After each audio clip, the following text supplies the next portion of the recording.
Very good evening, welcome to the debate. చాలా విషాదకరమైన పరిస్థితి. అటు ఆంధ్రప్రదేశ్లో కొన్ని ప్రాంతాలు, ఇటు తెలంగాణలో కొన్ని ప్రాంతాలు ఊహించని వర్షాలకి అత్యధికమైన వర్షపాతం అతి తక్కువ సమయంలో నమోదవడం. 2 ఏళ్ల క్రితం హైదరాబాద్లో ఇలాంటి వర్షపాతమే ఓవర్ నైట్ రావడం వల్ల హైదరాబాద్ ఎలాంటి పరిస్థితి చూసామో, ఎలా అతలాకుతలం అయిపోయి కార్లు ఇప్పటికీ కొట్టుకుపోయిన కార్లు ఇప్పటికీ దొరకల. కార్లు కానీ మోటార్ సైకిల్స్ కానీ చాలా ఇళ్ళు అప్పుడు కొట్టుకుపోయినాయి 2-3 ఏళ్ల క్రితం, ఇప్పటికీ దొరకలేదు అవి. ఓవర్ నైట్ 24 అవర్స్లో పడాల్సిన వర్షపాతం కంటే 5 times 10 times వర్షపాతం నమోదైతే ఎక్కడ పోతుంది నీళ్లు? దాంతో ఎక్కడికక్కడ సబ్మెర్జ్ అయిపోయింది సిటీ అంతా. ఇప్పుడు కూడా ఖమ్మం జిల్లాలో, తెలంగాణలో, లేకపోతే ఆంధ్రప్రదేశ్లో, ప్రత్యేకించి విజయవాడ చుట్టుపక్కల ప్రాంతాలు, సబర్బన్ ఏరియాస్ కానీ, లోతట్టు ప్రాంతాలు, ఈ పేదలు ఎక్కువగా చిన్న చిన్న కాలనీలు కట్టుకొని చిన్న గుడిసెలు వేసుకుని ఉండే వెనకబడిన కాలనీలు కానీ, ఇవన్నీ నిజంగా చెప్పాలంటే ఒక రకంగా ఇళ్ళు లేవు అక్కడ. కరెంటు స్తంభాలు కూడా ఆ పైన ఎక్కడో కొసలు కనపడుతున్నాయి. అంటే ఆ స్థాయికి నీళ్లు వచ్చాయి. బాగా గుర్తుంటే ఒక 10 ఏళ్ల క్రితం సుమారుగా కర్నూలు నగరం ఈ పరిస్థితిని ఎదుర్కొంది. కర్నూలు నగరం ఆల్మోస్ట్ మొత్తం మునిగిపోయింది. కొన్ని మరీ మెరకగా ఉన్న ప్రాంతాలు, కొన్ని ఇళ్ళు ఉన్నాయి, కానీ చుట్టూ ఉన్న నగరం అంతా మునిగిపోయింది. మళ్ళీ అది తేరుకోవడానికి ఒక 1 year పూర్తిగా పట్టింది. ఇటీవల కాలంలో మన కళ్ళ ముందు జరిగిందంటే 2014లో హుదూద్ తుఫాన్ ఎదుర్కొని 2 నెలల్లోనే మళ్ళీ పునర్నిర్మాణం అయిన నగరం ఒక విశాఖపట్నం ఒక్కటే మనం చూసాం. మిగతా ఏది కూడా అంత తొందరగా కోలుకునే పరిస్థితి ఉండదు. ఎందుకంటే జల ప్రళయం ఎలా ఉంటుంది అనే దానికి ఇవన్నీ ఎగ్జాంపుల్స్. ఆనాటి దివిసీమ ఉప్పెన్న ఈనాటికి ఎందుకు గుర్తు చేసుకుంటారంటే అంత భయంకరమైన ఉప్పెన అది. ఇదేదో ఒక దివిసీమ ఉప్పెనో లేకపోతే కోనసీమ మునిగిపోయిన పరిస్థితిలో శవాలే కదా, ఎక్కడ చూసినా శవాలే, రోడ్ల మీద ఎక్కడ ఏ గడప ముందు చూసినా శవాలే. కోనసీమ పరిస్థితి తలుచుకుంటే భయం వేస్తుంది ఇప్పటికి కూడా.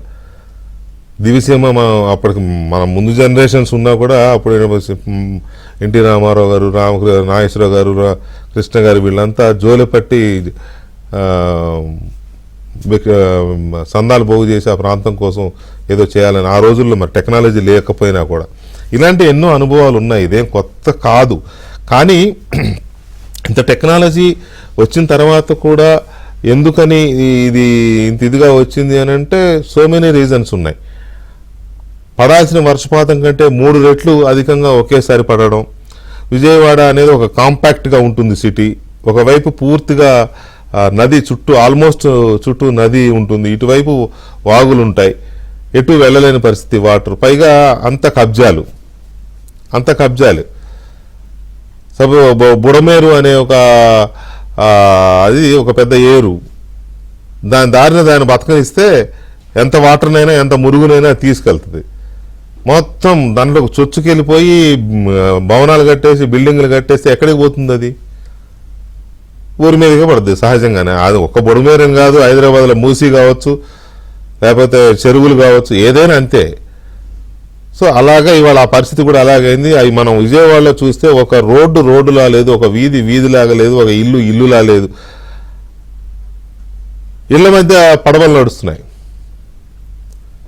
చంద్రబాబు నాయుడు గారు గడిచిన 36 గంటలుగా ప్రతి రోడ్లోనూ పడవలో తిరుగుతున్నారు. ప్రతి వాళ్ళని ఓదారుస్తూనో, వాళ్ళకి అంటే ఓదార్పు అంటే జగన్మోహన్ రెడ్డి గారి పేటెంట్లే అది. అందరినీ భరోసా ఇస్తూ, వాళ్ళకి పలకరిస్తూ, అవసరమైన సహాయక చర్యలు ఎప్పటికప్పుడు పర్యవేక్షిస్తూ ఆయన చేస్తున్న పని అది. ఎంత చేసినా కూడా ఈ నష్టం అంత తొందరగా పోయేది కాదు. ఎందుకంటే 2-3 అంతస్తుల బిల్డింగులు కూడా నీళ్ళలో మునిగి ఉన్నాయి గడిచిన 24 గంటలుగా కనీసం అట్లీస్ట్. అవి మెల్లమెల్లగా వాటర్ రిసీడ్ అయితే ఇంకో 24 గంటలకు కానీ బయటికి రావు. ఆ లోపల ఉన్న మురుగు, ఆ బురద అదంతా పోవాలి అని అంటే గత ప్రభుత్వాన్ని దింపడానికి ఎంత కష్టపడాల్సి వచ్చిందో ప్రజలు అంతకంటే ఎక్కువ కష్టపడాలి ఇల్లు మళ్ళీ క్లీన్ చేసుకోవాలంటే. అది ఆంధ్రప్రదేశ్ పరిస్థితి, దుస్థితి. ఇప్పుడు విజయవాడ దుస్థితి కూడా అది. ఈ వరద 100 సంవత్సరాలు, దాదాపుగా 1903లో 11,37,000 క్యూసెక్కుల వరద వచ్చింది ప్రకాశం బ్యారేజ్కి. ఇప్పుడు అది 12 లక్షలు అవుతోంది. అంటే 100 సంవత్సరాల్లో లేనంత వరద, వర్షం ఇప్పుడు మనం చూస్తున్నాం. సహజంగా దాన్ని కంట్రోల్ చేయడం అంటే, ప్రకృతిని కంట్రోల్ చేయాలనుకోవడం అది దుస్సాహసం అవుతుంది. కాకపోతే దాని నుంచి ఎలా మనల్ని మనం కాపాడుకోవాలి, తర్వాత రిహాబిలిటేషన్ ఎలా చేసుకోవాలి, పునరావాసం ఎలా చేసుకోవాలి, ఆ నష్టాన్ని ఎలా పూడ్చుకోవాలి అనే దాని మీద దృష్టి పెట్టాలి. ఇందులోనే రామాయణంలో పిడకల వేటలాగానో, లేకపోతే శవాల మీద పేలాలు ఏరుకున్నట్టో ఇందులో పిచ్చి రాజకీయాలు చేసి ఏరుకుందాము, లేకపోతే అవతల వాళ్ళ మీద నిందలేద్దాము అని అంటే అవి బెడిసి కొడతాయి. ఇవాళ అది కూడా జరిగిందిలే. జనం తిరగబడే పరిస్థితి వచ్చింది. అయినా బుద్ధి రాని రాజకీయాలు కొన్ని ఉంటాయి. మరి ఏం చేస్తాం, కర్మ అనుకోవాలా కొన్ని సందర్భాల్లో. సో ఈ పరిస్థితుల్లో చంద్రబాబు నాయుడు గారు ఒకవైపు జనంలో తిరుగుతూ ఆ తుఫాను ఆ వరదల ప్రాంతాల్లో బాధితులను పలకరిస్తూ వాళ్ళకు అవసరమైన ఎన్ని ఎమ్మెల్యేలు, మంత్రులు, ఇటువంటి వీళ్ళందరూ మొత్తం ప్రజల్లోనే ఉన్నారు. ఒకవైపు ప్రజలు అల్లల్లాడిపోతున్నారు, తల్లడిల్లిపోతున్నారు. రాత్రి అయితే చాలా మంది ఇళ్ల మీద ఉండి తినడానికి తిండి లేక, షుగర్ పేషెంట్, డయాబెటిక్స్ ఉంటారు కదా, వాళ్ళు కూడా అలమటించిపోయారు. తెల్లారేసరికి ఎన్డీఆర్ఎఫ్ వాళ్ళు హెలికాప్టర్స్ లేకపోతే ఇంకా పెద్ద బోట్లో వచ్చి కొంత ఇది చేయగలరు. అయితే ఇక్కడ ఒక విషయం చెప్పుకోవాల్సింది ఏంటంటే, ఎన్డీఆర్ఎఫ్ ఎందుకో లేట్గా రియాక్ట్ అయింది. పదే ప్రభుత్వం వాళ్ళకి రిక్వెస్ట్లు పెట్టినా కూడా ఎన్డీఆర్ఎఫ్ ఇన్ టైంలో రాలేదు అనేది ఒక విమర్శ అయితే ఉంది. నిన్న ఈవినింగ్ ఎప్పుడో కొంతమంది వచ్చారు ఎన్డీఆర్ఎఫ్ స్టాఫ్ కానీ బోట్లు కానీ వాళ్ళు కూడా వాళ్ళని వెళ్ళి తిరిగి వచ్చేసారు. మిమ్మల్ని ఇప్పుడు తీసుకెళ్ళడం సాధ్యం కాదు, రేపు వస్తామని చెప్పి. ఇది అప్పటికప్పుడు ఫుడ్ రెడీ అయ్యే పరిస్థితి ఉండదు కదా. ఇదంతా ఓవర్ నైట్ జరిగిన దీంతో కొంతవరకు చేయగలిగారు కానీ అందరికీ ఫుడ్ అందే పరిస్థితి లేదు. ఇదంతా నైట్ రెడీ చేసుకుని మళ్ళీ పొద్దున్న నుంచి వాళ్ళకి బ్రేక్ఫాస్ట్ అని అవన్నీ చేసే ప్రయత్నం చేశారు. అయితే ఈ మొత్తం వ్యవహారంలో ఇటువంటి క్రైసిస్ మేనేజ్మెంట్లో టేక్ ఇట్ ఫర్ గ్రాంటెడ్ మనం చంద్రబాబు నాయుడు గారిని మించిన వాళ్ళు లేడు దాన్ని చేయడంలో. ఇది ఆయన ప్రత్యర్థులు చెప్పే మాట, ఆయన అభిమానించే వాళ్ళు చెప్పే మాట, ఆయన చూసిన వాళ్ళు చెప్పే మాట, ఆయనతో చేసిన వాళ్ళు చెప్పే మాట ఇది. అయినా కోడిగుడ్డు మీద ఏకలు బీకే మాట్లాడుతూ ఉంటారు కొంతమంది. వాళ్ళ గురించి పెద్దగా లెక్క చేయాల్సిన అవసరం లేదు, డోంట్ కేర్. అయినా కూడా ఇంత ఇబ్బందులు ప్రజలు ఎదుర్కొంటున్నారు అని అంటే ఇది చిన్న విపత్తు కాదు. ఒక రకంగా చెప్పాలంటే ఇది ఊహించని విపత్తు. విజయవాడ చుట్టుపక్కల కృష్ణా జిల్లాలో ఉన్న గుంటూరు బార్డర్స్లో ఉన్న ప్రజలు ఎదుర్కొన్న ఒక ఘోరమైన విపత్తు. దీని నుంచి వాళ్ళని ఇతోధికంగా ఆదుకోవాల్సిన అవసరం అయితే స్పష్టంగా కనపడుతుంది. ఒకటి. రెండవది, అమరావతి ప్రాంతం మునిగిపోయిందనే ప్రచారం ఒకటి చాలా గట్టిగా జరుగుతోంది. రాజధాని మునిగిపోయింది, అక్కడ ఏమి లేదు. రాజధాని మునిగిపోతే ముఖ్యమంత్రి అక్కడ కూడా వెళ్తాడు కదా, విజయవాడలో ఎందుకుంటాడు? వెళ్తాడు కదా. అమరావతి మునిగిపోతే అక్కడ కూడా ఊళ్ళు ఉన్నాయి, అక్కడ కూడా ఆఫీసులు ఉన్నాయి, అక్కడ కూడా వెళ్తాడుగా. ఈ సోషల్ మీడియాలో ఈ పేటీఎం బ్యాచ్ వీళ్ళు పూర్తిగా ఇక ఆ పని మీద ఉన్నారు. జనమైపోయారు, వాళ్ళు ఎలా ఏమైనా కాపాడదామా? మీరందరూ గమనిస్తే జగన్మోహన్ రెడ్డి గారు ఈ 45 గంటల్లో లేకపోతే ఈ 3 రోజుల్లో ఒక్క కాల్ కూడా ఇవ్వలే వాళ్ళ కార్యకర్తలకి. ప్రజలను ఆదుకోండి, వరద ప్రభావిత ప్రాంతాల్లో పర్యటించండి, ప్రజలకు అవసరమైన సహాయం చేయండి, మంచినీళ్ళు ఇవ్వండి, భోజనం పెట్టండి, లేకపోతే ఇంకోటి చేయండి. ఒక స్టేట్మెంట్ ఎక్కడ చూసాం మనం? అక్కడ దాకా ఎందుకు? వాళ్ళ కార్యకర్తలు కానీ, వాళ్ళ నాయకులు కానీ, మాజీ ఎమ్మెల్యేలు కానీ, మాజీ మంత్రులు కానీ ఎక్కడ కనపడ్డారా? ఒక్కళ్ళంటే ఒక్కళ్ళు కనపడ్డారా? ఆయన కనపడ్డా కనీసం? బెంగళూరు నుంచి నిన్న పులివెందులు వచ్చాడు. నిన్న పులివెందులు వచ్చి ఇవాళ ఉదయం ఇక్కడికి వచ్చాడు. వచ్చి ఇవాళ పులవమని ఆయన తగుదనమ్మని ఆయన వెళ్తే ఆయన వెనకాల 10 మంది బయలుదేరారు. ఎందుకు వెళ్ళారు తెలియదు. వెళ్ళారు, కాసేపు అక్కడక్కడ తిరిగారు, చేతులు ఒప్పుకుంటా చంద్రబాబు నాయుడు తిట్టారు, వచ్చారు. ఇందాకే చంద్రబాబు నాయుడు మీద ఆయన తెలిసిందే కదా, ఆయన నోటి కోసం తిట్టాడు, ఆయన దాన్ని అనుభవాడు. అంత మించి ఇంకేమైనా ఉందా? ఇక మనం సోషల్ మీడియా గురించి మాట్లాడుకుంటే రోత, జుగుప్స, అసహ్యం, ఎన్ని పదాలు ఎతికినా మనకు ఇంకా లోటే ఉంటుంది. అలాంటి దరిద్రం అంతా మొదలుపెట్టారు సోషల్ మీడియాలో. ప్రజలు, వరదలు, ప్రజలు పడుతున్న ఇబ్బంది, వాళ్ళ పట్ల కాస్త ఎంపతి, కాస్త సింపతి ఏమీ లేవు. వాళ్ళ బాధలు చూపించుకుంటూ ప్రభుత్వాన్ని, చంద్రబాబు నాయుడిని తిట్టాలి. ఇది వాళ్ళ ఎజెండా. ఇలాంటి ఎజెండా పెట్టుకున్న వీళ్ళని అసలు రాజకీయాల్లో కానీ ఆ రాష్ట్రంలో కానీ ఉంచొచ్చా అనేది ఒక పెద్ద ప్రశ్న. నో, వాళ్ళని ఉంచడానికి రాజకీయాల్లో మాత్రం ఉండదు. రాష్ట్రంలో ఉండే హక్కు ఎవరికైనా ఉంటుంది, లేక దాన్ని మనం కొట్టేయలేం. రాజకీయాల్లో మాత్రం ఇలాంటి బ్యాచ్ ఉండకూడదు. అసలు ఇలాంటి వాళ్ళని ఉపేక్షించకూడదు. మరి ప్రభుత్వం ఎందుకు అట్లా చేతులు ముడుచుకొని వీళ్ళని ఉపేక్షిస్తుంది అర్థం కావట్లా. అట్లా వెళ్తున్నాడు, ఇట్లా వస్తున్నాడు. బయటకు ఎవడన్నా కేసు పెడితే 41A ఇస్తున్నారు, పంపిస్తున్నారు. పోలీసులు ఎందుకు పంపిస్తున్నారు అర్థం కాదు. ఇది ఎక్కడో చోట బ్రేక్ పడకపోతే వాళ్ళు కాపురాల్లో కూడా దూరిపోతున్నారు. వాళ్ళు తెలుగుదేశం పార్టీయో, జనసేన పార్టీ నాయకులు, కార్యకర్తలు ఇళ్ళకి ఇంత దారుణమైన వీళ్ళ సంగతి కూడా చూడాలి. అమరావతి ఏదో మునిగిపోయింది, కొట్టుకుపోయిందని ఏదో ఫోటోలు పెట్టేసేస్తున్నారు. ఒకడెవడు పెట్టాడు చూశాను నేను. ఇది మన కుల రాజధాని ఇదే, మన కుల రాజధాని ఇదే, అక్కడున్న హైకోర్టు ఇదే అని పెట్టాడు. కుల రాజధాని ఏంటి? రాష్ట్ర రాజధాని కదా అది. అంటే ఇంకా మీరు ఆ దీంట్లోంచి బయటికి రాలే. ప్రజలను కూడా రానివ్వడం మీకు ఇష్టం లేదు. అమరావతితో పాటు చాలా ఊళ్ళు మునిగినాయి, దళిత కాలనీలు మునిగినాయి, రెడ్డి సామాజిక వర్గం వాళ్ళు ఉండే ఊళ్ళు మునిగినాయి. పెట్టు, అక్కడ పెట్టు. మన కుల ఊరు మునిగింది. దళిత కాలనీ పెట్టు, మన కుల కాలనీ మునిగిందని పెట్టు. మన కుల రాజధాని మునిగిందని పెట్టు. దళిత కాలనీ బోర్డు చూపించి ఈపులు బాగా కొడతారు. అంటే ఈ పైశాచికత్వం లేకపోతే ఇదంతా ఎందుకు వస్తుంది? ఈ సునకానందం ఏంటి? దీనివల్ల మీకు వచ్చేది ఏంటి అంటే ఒక్కొక్క పోస్ట్కి వాళ్ళు ఇచ్చే 5 రూపాయలు 10 రూపాయలు వీటి కోసమా? ఈ కుక్క బిస్కెట్ల కోసమా? ఈ పేటీఎం బ్యాచ్ అనే దీన్ని మీరు పోగొట్టుకోరా ఇప్పట్లో? సో ఈ అంశాలు మనం చర్చిద్దాం. మనతో చర్చలో పాల్గొంటున్నారు శ్రీనివాసరావు గారు, సీనియర్ జర్నలిస్టు, రాజకీయ విశ్లేషకులు. అలాగే కోమారెడ్డి పట్టాభిరామ్ గారు, తెలుగుదేశం పార్టీ జాతీయ అధికార ప్రతినిధి. అండ్ దినకర్ లంక గారు, భారతీయ జనతా పార్టీ ముఖ్య అధికార ప్రతినిధి. అండ్ పోతుల బాలకోటయ్య గారు, అమరావతి బహుజన జేఏసీ అధ్యక్షులు. అండ్ చిలక బసవయ్య గారు, అమరావతి దళిత జేఏసీ అధ్యక్షులు. బసవయ్య గారు కూడా మనతో చర్చలో పాల్గొంటున్నారు. ముందుగా పట్టాభి గారు నమస్కారం.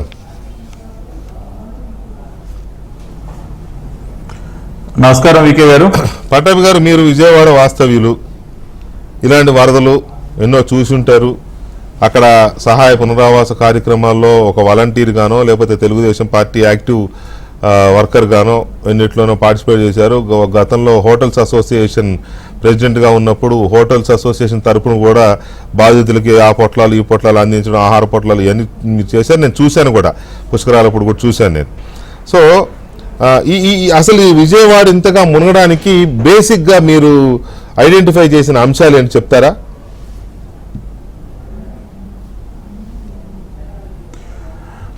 వికే గారు, మీకు ప్యానెల్లో ఉన్నటువంటి మిత్రులకి, ఏబిఎన్ ప్రేక్షకులందరికీ నమస్కారం. సరే, మీరు అడిగినటువంటి ప్రాథమికమైనటువంటి ప్రశ్న, ఎందుకు ఈ పరిస్థితి ఉత్పన్నమైంది విజయవాడ నగరానికి అన్నదానికి ఒకటి కుండపోత వర్షం. అంటే విజయవాడ చరిత్రలో నేను దాదాపుగా 44 ఏళ్ళ నుంచి విజయవాడలో ఉంటున్నాను. నాకు తెలిసి ఇంత పెద్ద ఎత్తున వర్షపాతం ఒక్క రోజులో నేనైతే చూడలే విజయవాడలో. దాదాపుగా 29 సెంటీమీటర్లు, 29 సెంటీమీటర్స్ రెయిన్ఫాల్ ఒక్క రోజులో పడటం. రెండవది, ఈ బుడమేరు గురించి మనం పెద్ద ఎత్తున మాట్లాడుకుంటూ ఉన్నాం. ఈ బుడమేరు అనేది ఒక డ్రైన్ లాగా పనిచేస్తుంది. అంటే ఎక్సెస్ ఫ్లడ్, వర్షపాతం నమోదైనప్పుడు కానివ్వండి, వీటన్నిటిని వాటర్ డ్రైన్ చేయడానికి మనకు ప్రధానంగా విజయవాడ నగరంలో బుడమేరు అనేది పనిచేస్తుంటుంది. దానికి సంబంధించి ఎప్పటికప్పుడు ఏంటంటే ఆ బుడమేరు ఉన్నటువంటి పూడికి తీయటం కానివ్వండి, ఆ మెయింటెనెన్స్ అనేది చాలా అవసరం ఆ బుడమేరు డ్రైన్కి. మన దాదాపుగా విజయవాడ నగర పరిధిలో 11 కిలోమీటర్స్ బుడమేరు డ్రైన్ అనేది వెళ్తూ ఉంటుంది, 11 కిలోమీటర్స్. సో ఇక్కడ జరిగింది ఏంటంటే, ఇది మే 24, 2023 అండి వార్త. మే 24, 2023. గత 4 సంవత్సరాలుగా బుడమేరుపై పూర్తి నిర్లక్ష్యం అని చెప్పి వార్త. మురికి కూపంలా బుడమేరు కాలువ. ఎక్కడా కూడా బుడమేరు కాలువలో పూడికి తీయకపోవటం కానివ్వండి, దాని ఆధునీకరణకి ఒక్క పైసా ఖర్చు చేయకపోవటం కానివ్వండి, ఏమాత్రం కూడా గత ప్రభుత్వం దానిపైన శ్రద్ధ వహించలేదు. దానివల్ల ఇవాళ ఏమైందంటే, ఇంత పెద్ద ఎత్తున వర్షపు నీరు ఏదైతే వచ్చిందో ఆ నీరు ఆ కాలువలో పారటానికి అవకాశం లేకుండా పోయింది. ఈ బుడమేరు అనేది చివరికి వెళ్ళి కొల్లేరులో కలుస్తుందండి. ఈ బుడమేరు నీరంతా కూడా చివరికి వెళ్ళి దాదాపుగా కొల్లేరు లేదా లేక్లో కలవాల్సినటువంటి పరిస్థితి. అంటే ఇక్కడ దానికి అవుట్ఫ్లో సరిగ్గా లేకపోవటం వల్ల ఆ నీరంతా కూడా విజయవాడ నగరాన్ని ముంచేసింది. అంటే పూర్తిగా గత ప్రభుత్వం యొక్క నిర్లక్ష్యం వల్ల ఇవాళ విజయవాడలో సింగనగర్ ప్రాంతం కానివ్వండి, ఆ చుట్టుపక్కల ప్రాంతాలన్నీ కూడా పూర్తిగా మునిగిపోయాయి. నేను ఈ మధ్యనే కొత్తగా ఒక విల్లా నేను ఏదైతే కొనుక్కున్నానో ఆ ప్రాంతం, ఆ కమ్యూనిటీ కూడా మునిగిపోతే నేను నిన్న ఉదయం నుంచి అక్కడ ఆ కమ్యూనిటీలో ఉన్నటువంటి వాళ్ళందరినీ కూడా బయటికి రక్షించే కార్యక్రమంలో ఉన్నా. నడుము వరకు నీళ్లలో తిరుగుతూ అటు ఇటు ఆలోచనలు ఉన్నారా? సో పూర్తిగా గత ప్రభుత్వం ఎందుకు అటువంటి పరిస్థితి ఎందుకు వస్తుందండి? ఇది once in a life time జరిగినటువంటి ఈవెంట్. వాళ్ళు చంద్రబాబు నాయుడు గారి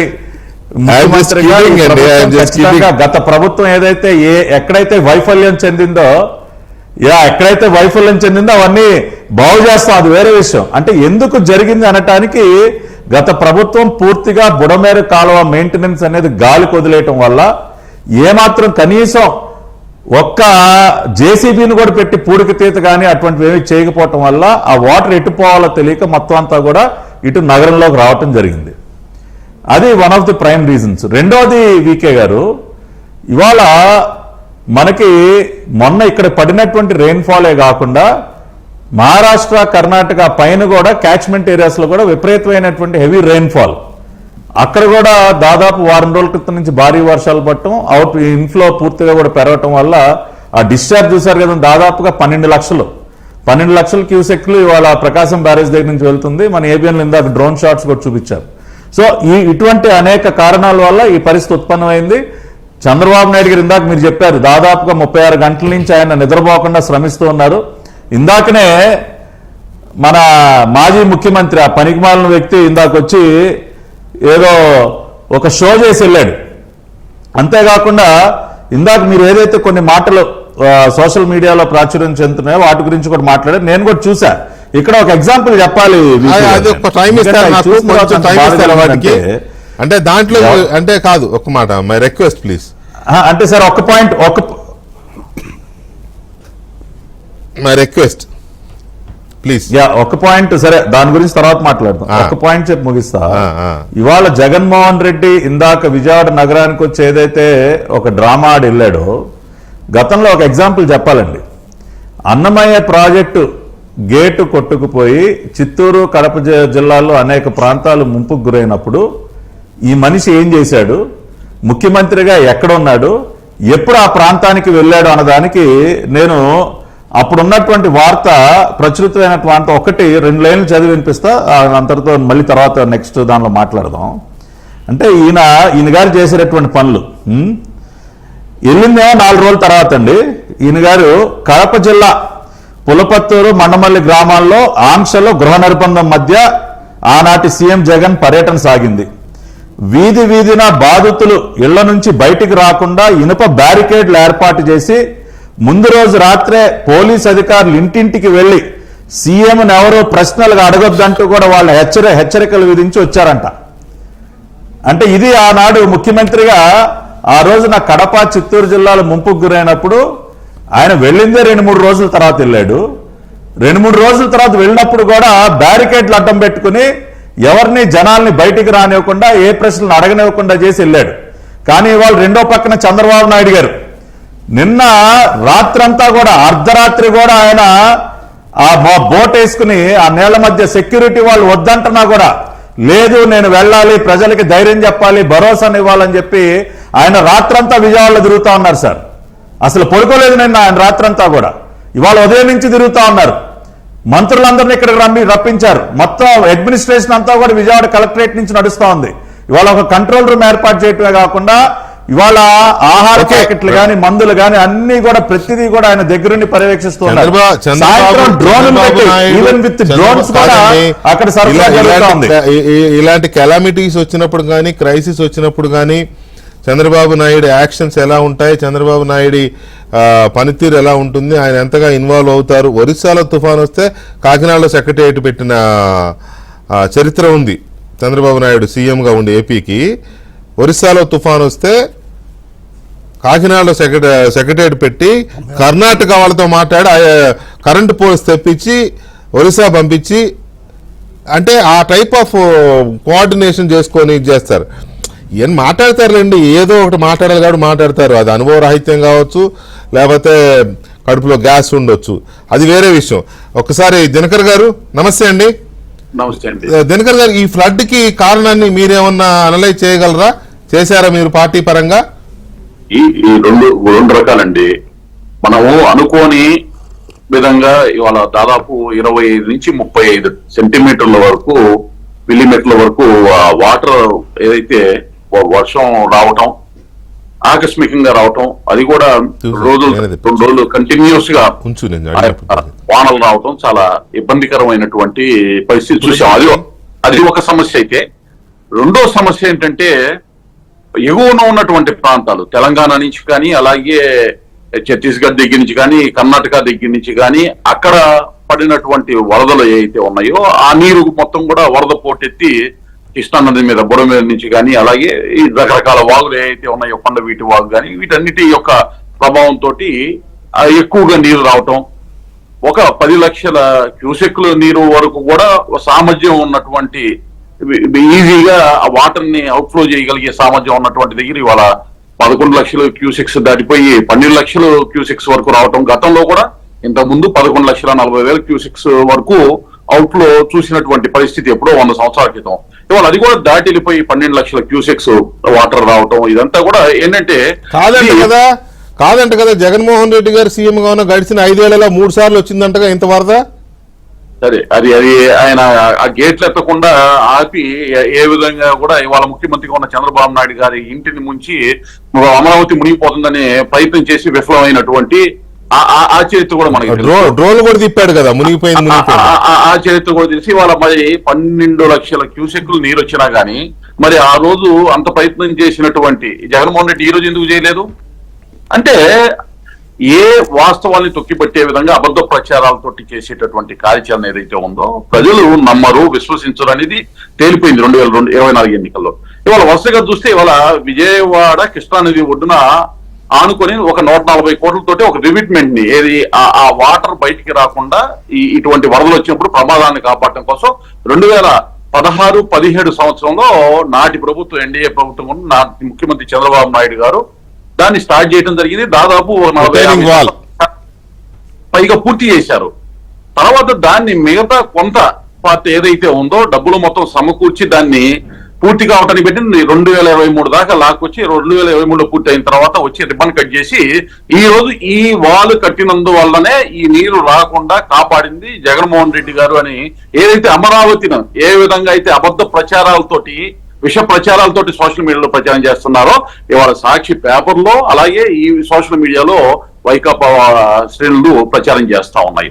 వాస్తవాలు నేను ఒకసారి గూగుల్లోకి వెళ్ళి మళ్ళీ చూసాను, నాకు గుర్తుంది ఆ రోజున ఏం జరిగింది అనేది. చూస్తే 2016-17 అప్పుడు ఆ రోజు ఇవాళ కూడా ఎమ్మెల్యేగా ఉన్నారు రామ్మోహన్ రావు గారు, గద్దె రామ్మోహన్ రావు గారు. ఆ రోజు ఆ కార్యక్రమం ప్రారంభమయ్యేటప్పుడు 2016లో ఆ నది ఒడ్డుకు వచ్చి అక్కడ అనేక ఆక్రమణలు ఉంటే ఆక్రమణలు కూడా తీనీయకుండా చేశారండి వీళ్ళు. ఆక్రమణ తీయనీయకుండా రాజకీయంగా అడ్డుకునేటటువంటి పని చేశారండి ఆ రోజు. అడ్డుకున్నారు, అక్కడికి వెళ్ళి ఆ ఇళ్ల వాళ్ళని రెచ్చగొట్టారు, గుడిసెలు వేసుకున్న వాళ్ళని రెచ్చగొట్టి ప్రభుత్వానికి వ్యతిరేకంగా గొడవ చేయించే ప్రయత్నం చేశారు. ఆల్మోస్ట్ రిటైనింగ్ వాళ్ళంతా ఆల్మోస్ట్ పూర్తయి ఇంకొంచెం బ్యాలెన్స్ ఉండగా గవర్నమెంట్ మారింది. ఒక విషయం క్లియర్, ఆ బ్యాలెన్స్ దాన్ని 2023 గవర్నమెంట్ ఇంకో 1 year దిగిపోతుండగా జగన్మోహన్ రెడ్డి గారు మళ్ళీ ఫ్లడ్స్ వస్తే ఆ ఫ్లడ్స్ వచ్చిన టైంలో దాన్ని పూర్తి చేశాడు. అంతవరకు ఓకే. దానికి మొత్తం ఎవడో పెట్టాడు, ఎవరో ఆయన గ్రేట్ వాల్ ఆఫ్ కృష్ణలంక అని పెట్టారు, ఫోటో పెట్టారు. అదే ఒకటి ప్రజలకు కూడా గుర్తు చేయాలా, ఈ అబద్ధం ఎంత అబద్ధం అంటే ఏదైతే మీరు ఒకసారి గనక గమనిస్తే ఈ కనకదుర్గ వారధి గాని, అలాగే బెంచ్ సర్కిల్ దగ్గర కట్టినటువంటి ఏదైతే ఫ్లైఓవర్ ఉందో, ఆయన వచ్చిన తర్వాత ఓపెన్ చేసుకుని ఇవన్నీ నేనే చేశాననే కలరింగ్ ఇచ్చేటటువంటి దానికి ఒక ఉదాహరణ, చక్కని ఉదాహరణ. అదే ఉదాహరణ ఈ రివిట్మెంట్ వాళ్ళకి సంబంధించి కూడా. అదే విధంగా అమరావతికి సంబంధించి ఎన్ని రకాల అమరావతి మాట్లాడదామండి, నా దగ్గర కొన్ని ప్రూఫ్స్ ఉన్నాయి. అమరావతి టాపిక్ లోకి వెళ్లే ముందు ఒక చిన్న బ్రేక్ తీసుకుంటాను. ఎందుకంటే మన బాలకోటయ్య గారు కూడా విజయవాడ జగ్గైపేట వాస్తవ్యులు కాబట్టి ఆ జర్నలిస్ట్ గా పనిచేసిన అనుభవం, విజయవాడకు వచ్చే వరదలు, అక్కడ ఏం జరుగుతుంది, ఎప్పుడు ఎన్నిసార్లు వరదలు వచ్చాయి, అప్పటి వరదలకి ఈ వరదకి తేడా ఏంటి, చంద్రబాబు నాయుడు ఫెయిల్యూర్స్ ఏమైనా ఉన్నాయా, ఈ వరదల రిహాబిలిటేషన్ లో కానీ ప్రజల్ని ఆదుకోవడంలో కానీ ఎక్కడైనా ఫెయిల్యూర్స్ ఉన్నాయా, ఇవి కూడా వారు కూడా. బాలకోటయ్య గారు నమస్తే. నమస్తే సార్.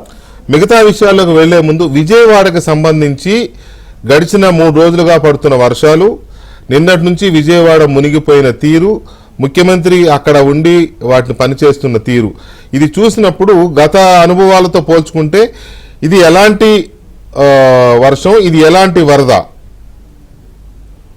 వెంకటకృష్ణ గారు ధన్యవాదాలు. నమస్కారం. డిబేట్ లో పాల్గొన్న మిత్రులందరికి కూడా ఇది ఒక మహా విషాదకరమైన సంఘటన, ఒక జాతీయ విపత్తు. దీన్ని మాటలతోనూ రాతలతోనూ రాజకీయాలతోనూ పోల్చలేం. బాధిత కుటుంబాలకి అన్నం కావాలి, నీళ్లు కావాలి, నష్టపరిహారం కావాలి. ఈ బుడమేరు వంతెన వరద పొంగుతో విజయవాడ మొత్తం కూడా దాదాపు 20 కాలనీలు అతలాకుతలం అయ్యాయి. 3.5 లక్షల మంది నిరాశ్రయులు అయిపోయారు.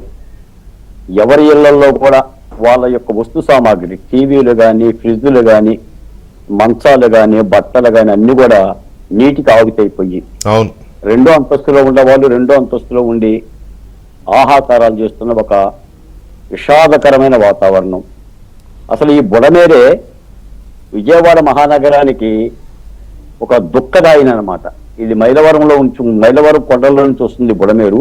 ఇది నది కాదు కానీ పెద్ద వాగు, దాదాపు 170 కిలోమీటర్ల ప్రమాదకరమైన వాగు. ఎప్పుడు కూడా ఈ బుడమేరు ముంపు బెజవాడకి ఒక పాములాగా పడగ విప్పు బుసగొడుతూనే ఉంటుంటది. గతంలో ప్రభుత్వాలు ఏం చేశాయంటే ఈ బుడమేరుని కాస్త తూటుపాదలు తీయటం, బుడమేరు ఆధునీకరణ పనులు చేపట్ట. గతంలో తెలుగుదేశం పార్టీ హయాంలో చాలా సార్లు ఈ కార్యక్రమాలు జరిగినాయి. జలవనరుల శాఖ మంత్రి దేవినేని ఉమామహేశ్వర గారు ఇప్పుడు కూడా బుడమేరు గురించి మాట్లాడుతూ ఉంటుంటారు, దాని ఆధునీకరణ పనుల గురించి. ఎంతో కొంత ఆ కాలువను బాగు చేసుకుంటుంటే నీళ్ల పారుదల ఉంటుంది. గత 5 ఏళ్లుగా కూడా గత ప్రభుత్వం కూడా ఆ వంక చూసిన స్పృహే లేదు. ఈ విలయం జరిగింది. ఎంత విషాదం అంటే నిన్నటి నుంచి కూడా మేము 2 రోజులుగా మాకు సోషల్ మీడియాలో వీడియోలు పెడుతుంటే ఈ యొక్క హెల్ప్ లైన్ నెంబర్లు ఇవ్వటం, లేదా నాయకులకు వీడియోలు పంపించడం, ఎమ్మెల్యేలకు పంపించడం, ఇవన్నీ కూడా నేను కూడా 2 రోజుల నుంచి అదే పని చేస్తున్నాం. ఇది దాదాపు ఇంకా కృష్ణా బ్యారేజ్కి 20 లక్షల క్యూసెక్ల వాటర్ వచ్చిందంటే ఒక దారుణమైన పరిస్థితి, ఒక భయానకమైన పరిస్థితి. పోతుమూరి బ్రహ్మం గారు చెప్తుంటారు ఆయన కాలజ్ఞానంలో, కృష్ణానది కనకదుర్గమ్మ ముక్కుపురతను తాకుతుంది అని చెప్పేసి. అంటే ఒక విధమైన భయం, ప్రజలకేం తెలుసు. కానీ ఇదంతా కూడా విజయవాడ నగరం, కృష్ణానది ఒడ్డున జగ్గైపేట నియోజకవర్గం కానీ, నందిగాం అసెంబ్లీ నియోజకవర్గం కానీ, ఇబ్రహీంపట్నం కానీ, ఏటొడ్డు గ్రామాలు మొత్తం కూడా ఒక గ్రామానికి ఒక్కొక్క గ్రామానికి సంబంధం లేదు. అన్ని గ్రామాల మధ్య ఏర్లు వాగులు పొంగి రహదారి సౌకర్యాన్ని స్తంభించిపోయి అటు హైదరాబాద్కి కనెక్టివిటీ తెగిపోయింది, విజయవాడ మహానగరానికి కనెక్టివిటీ తగ్గిపోయింది. ఎంతో మంది పాదచారులు, వాహనదారులు రహదారుల మీద రాత్రంతా కూడా ఈ వర్షంలోనే చాలా మంది స్వచ్ఛంద సంఘాలు, గ్రామంలో పెద్దలు, వాళ్ళు వీళ్ళు కూడా భోజనాలు పెట్టి ఒక ఆదుకుంటున్న సమయం, ఒక జాతీయ విపత్తుగానే పరిగణించాలి. పోతే ఇందులో చంద్రబాబు నాయుడు గారు గత 2 రోజులుగా చేస్తున్న కార్యక్రమం ఒక సైన్యం లాగా. నిజంగా 74 ఏళ్ల వయసులో చంద్రబాబు నాయుడు గారు మోకాల లోతు నేలల్లో నడుచుకుంటూ పడవల మీద, ఆ జేపీజీ మీద, ప్రొక్లేన్ల మీద నడుచుకుంటూ డైరెక్ట్ గా లబ్ధిదారులకి బాధితుల దగ్గరికి వెళ్ళి ధైర్యం చెప్పి యంత్రాంగాన్ని కదిలించి, అలాగే అక్షయ పాత్రను కదిలించి విజయవాడ హోటల్లో అందరూ కూడా భోజనాలు తయారు చేయమని అధికారులకు పనులు పురమాయించి అర్ధరాత్రి 1 గంటకండి తెల్లవారుజాము 4 గంటలకి మనం అందరం నిద్రపోయి ఉంటాం. నాకు తెలిసి చంద్రబాబు నాయుడు గారికి నిద్ర లేదండి. ఒక భరోసా, ఇలా మీరు అన్నారు మీ ప్రారంభ వాక్యాల్లో, ఒక సంక్షోభాన్ని ఛాలెంజ్గా తీసుకునే నాయకుడు అండి. నేను రాజకీయాలు మాట్లాడుతున్నా. అటువంటి నాయకుడు ఇటువంటి యొక్క విపత్తులు వచ్చినప్పుడు, సంక్షోభాలు వచ్చినప్పుడు, ప్రమాదాలు వచ్చినప్పుడు ధైర్యం, గుండె ధైర్యం. ఆయనేమి పారాసిటమాల్ టాబ్లెట్ వేసుకోండి, బ్లీచింగ్ చల్లుకోండి అని చెప్పడం లేదు. ఆయన ఉండ మేరకు. ఇంకోటి ఏంటంటే వెంకటకృష్ణ గారు, ఆహార పదార్థాలు అన్ని లక్షల మందికి తయారు చేయటం వేరు, దాన్ని అందజేయటం వేరు. అసలు ఎవరు ఏ మూలన ఉన్నారు, ఎవరు ఎక్కడున్నారో కూడా తెలియని పరిస్థితి. ఆ విధంగా కదిలించి ఒక ధైర్యం చెప్తూ ఈ రోజున కార్యక్రమాలు చేస్తున్నారు. ఎప్పుడైతే చంద్రబాబు నాయుడు గారు రంగం మీదకి వచ్చారో పట్టాభి గారు లాంటి వాళ్ళు కానీ, మంత్రులు కానీ, ఎమ్మెల్యేలు కానీ అందరూ కూడా మోకాల లోతు నేలల్లో 2 రోజులు కూడా శ్రమ పడుతూనే ఉన్నారు. ఎక్కడెక్కడ చేయాల్సిన పనులు చేస్తున్నవారు, కట్టలు దిగిపోతే మళ్ళీ ఇసుకేస్తున్నారు, అన్ని కార్యక్రమాలు చేస్తూ ఉన్నారు. పోలీసులు తిరుగుతూనే ఉన్నారు. ఎక్కడ కూడా నిద్రాహారాలు మానేసి ఒక అధికార యంత్రాంగం ఒక యుద్ధ ప్రాతిపదికన చేస్తున్న కార్యక్రమాలు కొంత ధైర్యం ఇస్తుంది. తప్పనిసరిగా చంద్రబాబు నాయుడు గారు ఉండబట్టి ఈ కార్యక్రమం చూస్తారు. రాజకీయాలు అంటారా, ఏదేదో మాట్లాడుతుంటారు.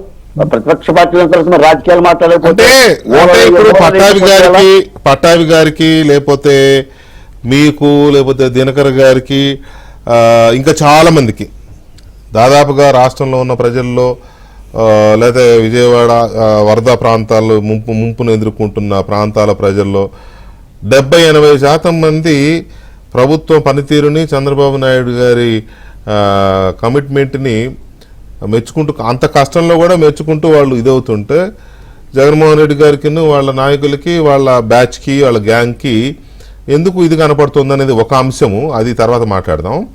జగన్మోహన్ రెడ్డి గారు కూడా ఇవాళ పొద్దున వచ్చాడండి పులివెందుల నుంచి. నిన్న ఉదయం బెంగళూరు నుంచి పులివెందులు వెళ్ళి పులివెందుల నుంచి వాళ్ళు ఇటు వచ్చారు.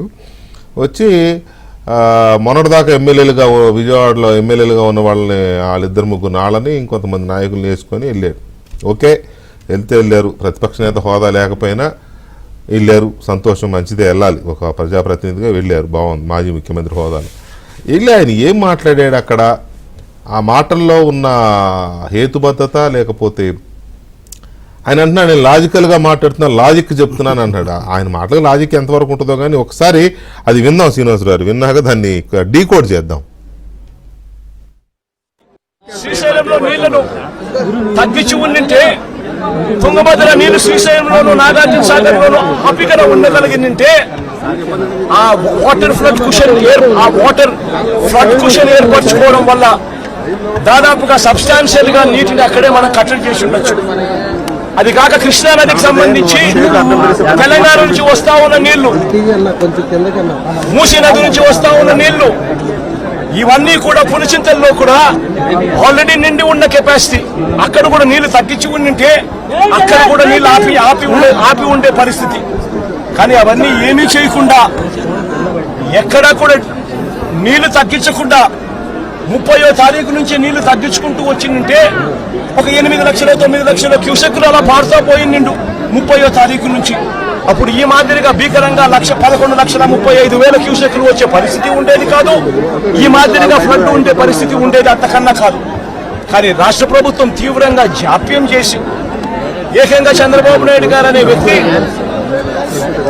తాను ప్రజలను పట్టించుకోవాల్సిన ఆవశ్యకతను పూర్తిగా మర్చిపోయి రెడ్ బుక్ పాలనతో పరిపాలన సాగిస్తూ కక్ష సాధింపుల మీదనే ధ్యాస పెడతా ఉన్నాడు తప్ప గవర్నెన్స్ మీద, ఏం చెయ్యాలి అన్న దాని మీద ధ్యాస లేకనే ఇది మ్యాన్ మేడ్ ఫ్లడ్ కింద ఇంత భీకరంగా తయారైన ఫ్లడ్ ఇది.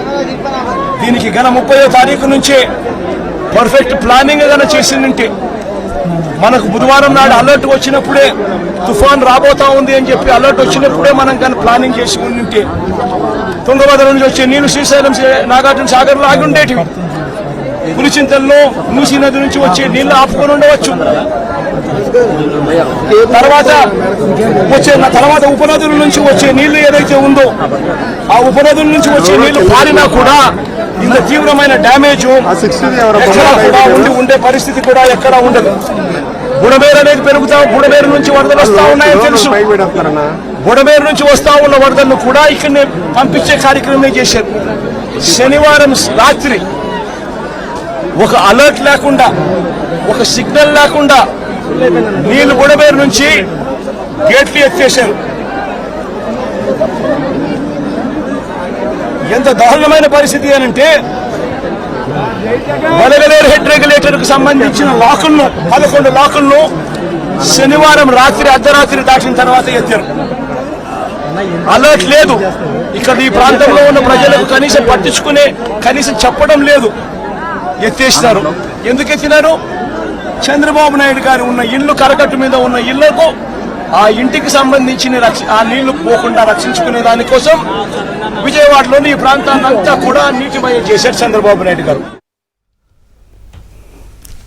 Right, welcome back to the debate. ఎందుకంటే పట్టాభి గారు బుడమేరు గేట్లు అదే లాక్స్ ఎత్తడానికి చంద్రబాబు నాయుడు గారి ఇంటి దగ్గర కృష్ణానదికి సంబంధం ఏంటి అనేది తర్వాత మాట్లాడదాం. బాలకోటయ్య గారు మీరు కూడా చెప్పాలి. బుడమేరు కిన్ను ఏది రామరప్పాడు అవతల నుంచి పోయే బుడమేరు కిన్ను ఇక్కడ కరకట్ట దగ్గర ఉన్న చంద్రబాబు నాయుడు గారి ఇంటికి ఏంటి సంబంధం? అది ఆపడం వల్ల లేదా తెరవడం వల్ల ఈ ఇంటికి వచ్చింది ఇదేంటి అనేది తర్వాత మాట్లాడదాం. మనం చాలా ఫన్నీ లాజికల్ గా మాట్లాడారు. కాదు వెంకటకృష్ణ గారు, ఇప్పుడు తుంగభద్ర శ్రీశైలం నీళ్ళనే ఒడిచిపెట్టుకోమంటారేంటి? అదే అది మాట్లాడదాం, అవన్నీ మాట్లాడదాం. శ్రీనివాసరావు గారు ఒక్కసారి డీకోడ్ చేయరా జగన్మోహన్ రెడ్డి గారి ఆరోపణల్ని? అందరికీ నమస్కారం అండి. ఇప్పుడు నాకు ఈయన ఇప్పుడు వరకు నేను ఏదో మాట్లాడదాం అనుకున్నాను. ఈయన బయట చూసిన తర్వాత నాకు ఏమనిపించిందంటే రజనీకాంత్ గారు ఏదో సినిమాలు అంటాడు, వచ్చిందయ్యా బయ్యారి అంటాడు. అలాగా వచ్చాడు, ఏం మాట్లాడుతున్నాడు. నిజంగా ఇప్పుడు పూర్తిగా కన్ఫర్మేషన్ ఏంటంటే, నేను అనేక సార్లు చెప్పాను వీళ్ళకి సిగ్గు శరం లేదు, మానవ మర్యాద లేదని. దాన్ని ప్రూవ్ చేసుకున్నాడు మరొకసారి. వీళ్ళు ఎంత పైశాచిక ప్రభుత్వం అంటే వీళ్ళది, 2 కళ్ళు వెప్పార్చుకుని చూస్తే చంద్రబాబు నాయుడు గారు, వాళ్ళ టీము, వాళ్ళ బృందం, వాళ్ళ శాసనసభ్యులు, మంత్రులు, అధికార గణం అహర్నిశలో కష్టపడుతూ ఉన్నారు, ఇంటింటికి తిరుగుతూ ఉన్నారు. నేనున్నాను అని చెప్తున్నాడు ఆయన. చెప్తున్నాడు ఆయన. అది ఒక రకమైన భయాందోళనకు గురైన వాళ్ళకి భరోసా ఇస్తా పోతా ఉన్నాడు ఆయన. ఆగమేఘాల మీద వాళ్ళకి నీళ్లు, పాలు, బిస్కెట్లు రాత్రి అందించాడు ఆయన. ఆ స్వయంగా ఆయన చేతిలో అందించాడు. ఇది ఒక పక్క అయితే వీళ్ళ దండుపాళ్యం గ్యాంగ్ ఒకటి ఉంది. ఎవరిది? జగన్మోహన్ రెడ్డి దండుపాళ్యం గ్యాంగ్. బిఆర్లో పెట్టారు వాళ్ళని. సరే, 2 గడ్డి మీట్లు ఒకేసారి తినేసేలా దున్నపోతుల్లో ఉన్నారు వీళ్ళు, ఎద్దుల్లాగానే. వీళ్ళు ఖాళీగా పెడతామని డ్యూటీ వేశారు వాళ్ళకి. ఈ మాటలు ఎందుకు మాట్లాడతానంటే ఖచ్చితంగా మాట్లాడతారు. వాళ్ళ ఇంతకన్నా కఠినమైన పదజాలం వాడాలి వాళ్ళకి. వాళ్ళు అక్కడికి వెళ్ళిన తర్వాత అక్కడ నిరాశ్రయుల్ని, బాధితుల్ని నిర్లక్ష్యం చేసి వాళ్ళకి ఆ ఫుడ్ అందకుండా, వాళ్ళు తీసుకురాకుండా గాలికి వదిలేశారంటండి. వీళ్ళు అడ్డుకునే ప్రయత్నం చేశారు. అది మంత్రివర్గం ఒక అధికారులు అయ్యుండి బాధ్యతగా ప్రవర్తించాల్సిన వాళ్ళు కావాలని ప్రభుత్వానికి చట్టం. వీళ్ళకి బుద్ధి లేదండి, వీళ్ళు మనిజన్మ ఎత్తలేదు. వాళ్ళు ఎన్నాళ్ళు ఈ 5 సంవత్సరాల పాటు ప్రజలు దోచుకుని తినేశారు. దొంగల మూటలో చేరి వాళ్ళు ఒక కిరాయి హంతకులరా, మెర్సినరీస్ అంటారు, ఇటలీలో ఉంటారు మెర్సినరీస్ అని, కిరాయి సైన్యం. అలా ప్రవర్తించి రాష్ట్రాల అవతల నుంచి మనుషులను తీసుకొచ్చి వాళ్ళు వేధించుకు తిన్నారు. చాలదేళ్ళకి వాళ్ళకి ఈ ప్రభుత్వం వాళ్ళనే చాలా మర్యాదగా చూస్తుంది. ఇది సహించలేకపోతున్నాం. ప్రభుత్వం ఎందుకు మరి ఇలాంటి పరిస్థితుల్లో ఒక మంత్రి గారు, అది కూడా చంద్రబాబు నాయుడు గారు చెప్తే ఆయన సీరియస్గా యాక్షన్ తీసుకుంటాడు. ఏం చేస్తారో చూడాలి. ఇలాంటి పరిస్థితి వీళ్ళు దండుపాళ్యం గ్యాంగ్ అలా వదిలేసి వీళ్ళ ఒక పిశాచ గడం ఉంటుంది. ఇతను ఒక పిశాచం. నేను దెయ్యమని చెప్పాను జగన్మోహన్ రెడ్డిని. ఖచ్చితంగా దెయ్యమే అతను రక్త పెంజర, పాములు అంటాడు. ఆ పామును తిరగనే కూడా వీధుల్లో. ఆ దెయ్యాన్ని పూర్తిగా ప్రజలు చేశారు. ఆ దెయ్యాన్ని తోలేశారు. దాన్ని పూర్తిగా సీసాల మంది సముద్రంలో పడేయాలి. దాన్ని మళ్ళీ తిరగనిస్తే చూసారు ఎలా వచ్చిందో, ఎలా మాట్లాడుతుందో. ఎందుకంటే ఆ పిశాచగణం అంతా కూడా అమరావతి మునిగిపోయింది, లేకపోతే ఇంకో చోట మునిగిపోయింది, ఈ మీ కుల రాజధాని ఇంకా బుద్ధి లేదా, ప్రజలందరూ కాంట్రించి ఉమ్మేసిన తర్వాత కూడా ఈ కుల వైషమ్యాలకి కుల చిచ్చులకి అన్నిటికి కూడా చెప్పు తీసుకోవడానికి జనం అంటే అంతా. వాళ్ళకి వేరే సోర్స్ లేదా అదొకటి ఇక్కడ మాట్లాడారు. ఇంకోటి చెప్పాలండి, ఎందుకంటే ఈ 100 ఏళ్లలో రానంత వరద, ఈ వర్షపాతం కురిసిన తర్వాత ఒక ప్రళయం వచ్చింది, జల ప్రళయంలాగా వచ్చి మీద పడిపోయిన తర్వాత తక్కువ సమయంలో అపార వర్షపాతం కురిసిన తర్వాత ఏదైనా మునిగిపోద్దండి.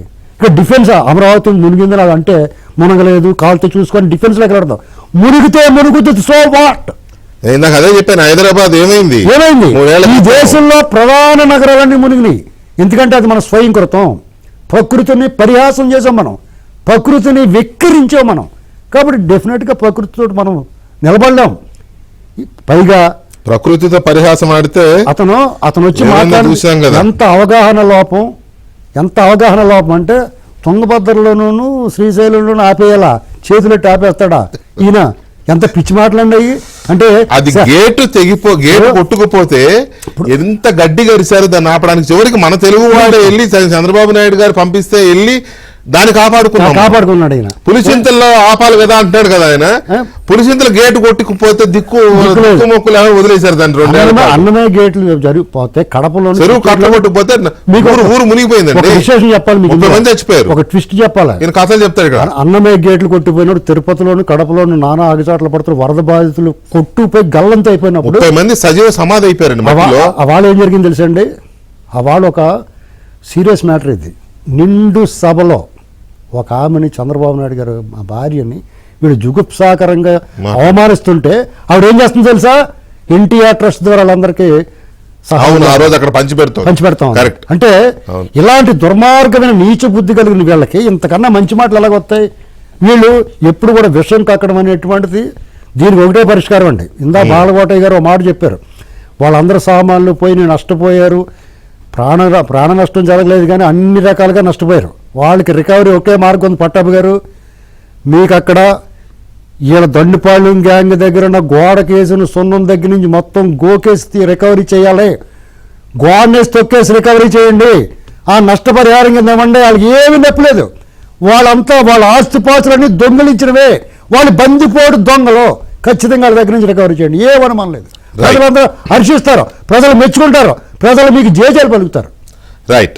ఇక్కడ ఇక విజయవాడ గురించి చంద్రబాబు నాయుడు గారి ఇంటి గురించి ఆయన దాకా మాట్లాడింది, బుడమేరుకు లింక్ పెట్టింది. అసలు ఆ ఇంటి మీద రాజకీయం ఏంటో నాకు అర్థం కాదు. అప్పుడేమో ప్రకాశం బ్యారేజ్ దగ్గర పడవలు అడ్డం పెట్టి వీలైనంత వరకు ఆ ఇంటి మీద నీళ్ళు వెళ్ళేలాగా చేసి అదేది డ్రోన్లు తిప్పి ఆలరామకృష్ణారెడ్డి గారితో ఎంత హైడ్రామా నడిపించాలో అంత చేశారు, అప్పుడు ఇల్లు మునిగిపోవాలని.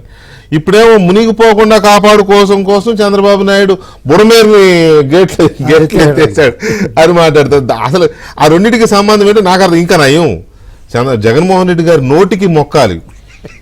నదుల్ని అనుసంధానం చేయడం వల్ల, అదే సంగమం దగ్గర గోదావరి నీళ్ళు వచ్చి కృష్ణలో కలవడం వల్ల ప్రకాశం బ్యారేజీ ఈ పరిస్థితికి వచ్చింది. చంద్రబాబు నాయుడు చాలా రాంగ్ చేశాడు, నదుల అనుసంధానం రాంగ్ అని అనలేదు. సంతోషించాలి. దయచేసి మీరు అందరూ గమనించాలి ఈ విషయం. ఇప్పుడు ఈ డైలాగ్ మరి ఇది వినేమన్నా రేపు మొదలెడతారేమో. చంద్రబాబు నాయుడు గోదావరిని కృష్ణని అనుసంధానం చేశాడు, అందుకే ప్రకాశం బ్యారేజ్కి ఈ ముప్పు వచ్చిందని ఏమన్నా అంటారేమో, రేపు చూడాలి. తర్వాత అమరావతికి సంబంధించి బసవయ్య గారు నమస్తే, ఒక పోస్టు వైసీపీ బ్యాచ్, రేపు కమ్మవారం, రేపంట కమ్మవారం అంట. అంటే మరి ఇవ్వాలేమో, సోమవారం అంటే కమ్మవారమా? అంతేనేమో, వాళ్ళ ఉద్దేశం అదేమో. వారాలు కూడా కులం పేరు పెట్టేశారండి. రేపు కమ్మవారం సాయంత్రం 5 గంటలకు ప్రకాశం బ్యారేజ్ నుంచి అండర్ వాటర్ ఏఐ, అంటే అదేదో జలాంతర్గామి లాంటిది, అండర్ వాటర్ ఏఐ రాజధాని అమరావతికి ఈ సబ్మెరైన్ బయలుదేరుతుంది, వెళ్ళాలనుకునే వాళ్ళు టికెట్లు బుక్ చేసుకోండి ఇవ్వాలే అని ఒక ఆయన పెట్టాడు. సరే, దాని కింద కామెంట్స్ అందరూ ఆ బ్యాచే కాబట్టి ఆహా ఓహో భలే పెట్టావన్నా, సూపర్ అన్నా అనేది ఒకడు. ఇంకొకడు పెడతాడు, మన కులపు అమరావతి ఇదే, హైకోర్టు రోడ్డు అది, సముద్రం వచ్చింది అంతే అక్కడికి అనేది ఇంకొకటి. సముద్రం వచ్చిందంట కులపు అమరావతికి. బసవయ్య గారు మీరు ఏ కులం అండి? నేను ఎస్సీ అండి, ఎస్సీ మాదిగా. ఈ పెట్టినోడికి ఏమైనా చెప్తారా? ఈ పెట్టిన ఆయన రెడ్డి సామాజిక వర్గం చెబుతూ కానీ, నేను అడిగినప్పుడు చెబుతారు కానీ అది కూడా. తర్వాత నమ్మండి ఇదే ఆంధ్రప్రదేశ్ రాజధాని అని అక్కడ ఏదో నీళ్లున్న కొన్ని ఫోటోలు పెట్టి ఇదే ఆంధ్రప్రదేశ్ రాజధాని అని పెట్టాడు. ఇంకోటి, అమరావతి మునిగిపోవాలని వైసీపీ కోరిక అని చంద్రబాబు నాయుడు గారు అంటే సిగ్గుండాలి చంద్రబాబు ఇలాంటి మాటలు మాట్లాడడానికి అనేది ఇంకో పోస్టు. తర్వాత బాబు చేతగానితనానికి నష్టపోయిన ఏపీ ప్రజలంట. బాబుకే చేతగానితనం, మరి మనం పొడిచేస్తాం కదా. తర్వాత ఇంకొకటి, ఆనాడు వైఎస్ జగన్మోహన్ రెడ్డి అన్న కట్టించిన రిటైనింగ్ వాల్, పైగా దేవినేని అవినాష్ అన్న చేసిన కృషి ఫలితం. ఈ రిటైన్ వాల్ లేకపోతే ఇదంతా మునిగిపోయేదని ఉద్దేశం. దేవినేని అవినాష్ అది పరిస్థితి. ఇంకోటి, పిచ్చి జగన్ వరదలు వస్తే అధికారులను పంపి యోగక్షేమాలు చూశాడు, కానీ బాబు గారు పబ్లిసిటీ చేసుకుని వెళ్ళారంటండి. ఇదంతా పబ్లిసిటీ నిన్నటి నుంచి చంద్రబాబు నాయుడు చేసింది. వీళ్ళ దృష్టిలో అది ఆ స్థాయిలో ఉంది వీళ్ళ ఇంటెలిజెన్స్. ఇంకో ఆయన పెడతాడు, దేశంలో రాజధాని మునిగిపోయిన రాష్ట్రం మన ఆంధ్రప్రదేశ్. అంటే గడిచిన 5 ఏళ్ళు రాజధాని లేని రాష్ట్రం ఆంధ్రప్రదేశ్ అన్నాం కదా, అందుకని మునిగిపోయిన రాష్ట్రం ఆంధ్రప్రదేశ్ అని మొదలెట్టారనమాట. సో నేను ఇందాక చెప్పాను కదా, 3 ఏళ్ల క్రితం హైదరాబాద్ ఏమైందో అంతకుముందు చెన్నై ఏమైంది, ఫ్లైట్లు కొట్టుకుపోయినాయండి వాటర్ వచ్చి ఎయిర్పోర్ట్లో.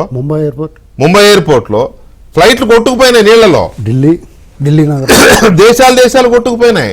న్యూయార్క్ నగరం అతలాకుతలం అయిపోయింది ఒబామా రెండోసారి అధ్యక్షుడిగా ఉన్నప్పుడు. దుబాయ్లో కూడా జరిగింది. అయితే మరి నిజంగా అమరావతి అలా అయిందా? ఇవాళ వెళ్ళి చూస్తే అమరావతి ఎలా ఉంది? ఇప్పటికిప్పుడు వెళ్ళి చూడండి, ఎవరైనా వేయండి ఫోటోలు, వేయండి లేటెస్ట్ ఫోటోలు అవి ఇప్పుడున్న ఫోటోలు అవి అమరావతిలో ఇందాక గంట క్రితం తీసిన ఫోటోలు అవి, పొద్దుగూకుతుండగా తీసిన ఫోటోలు అవి.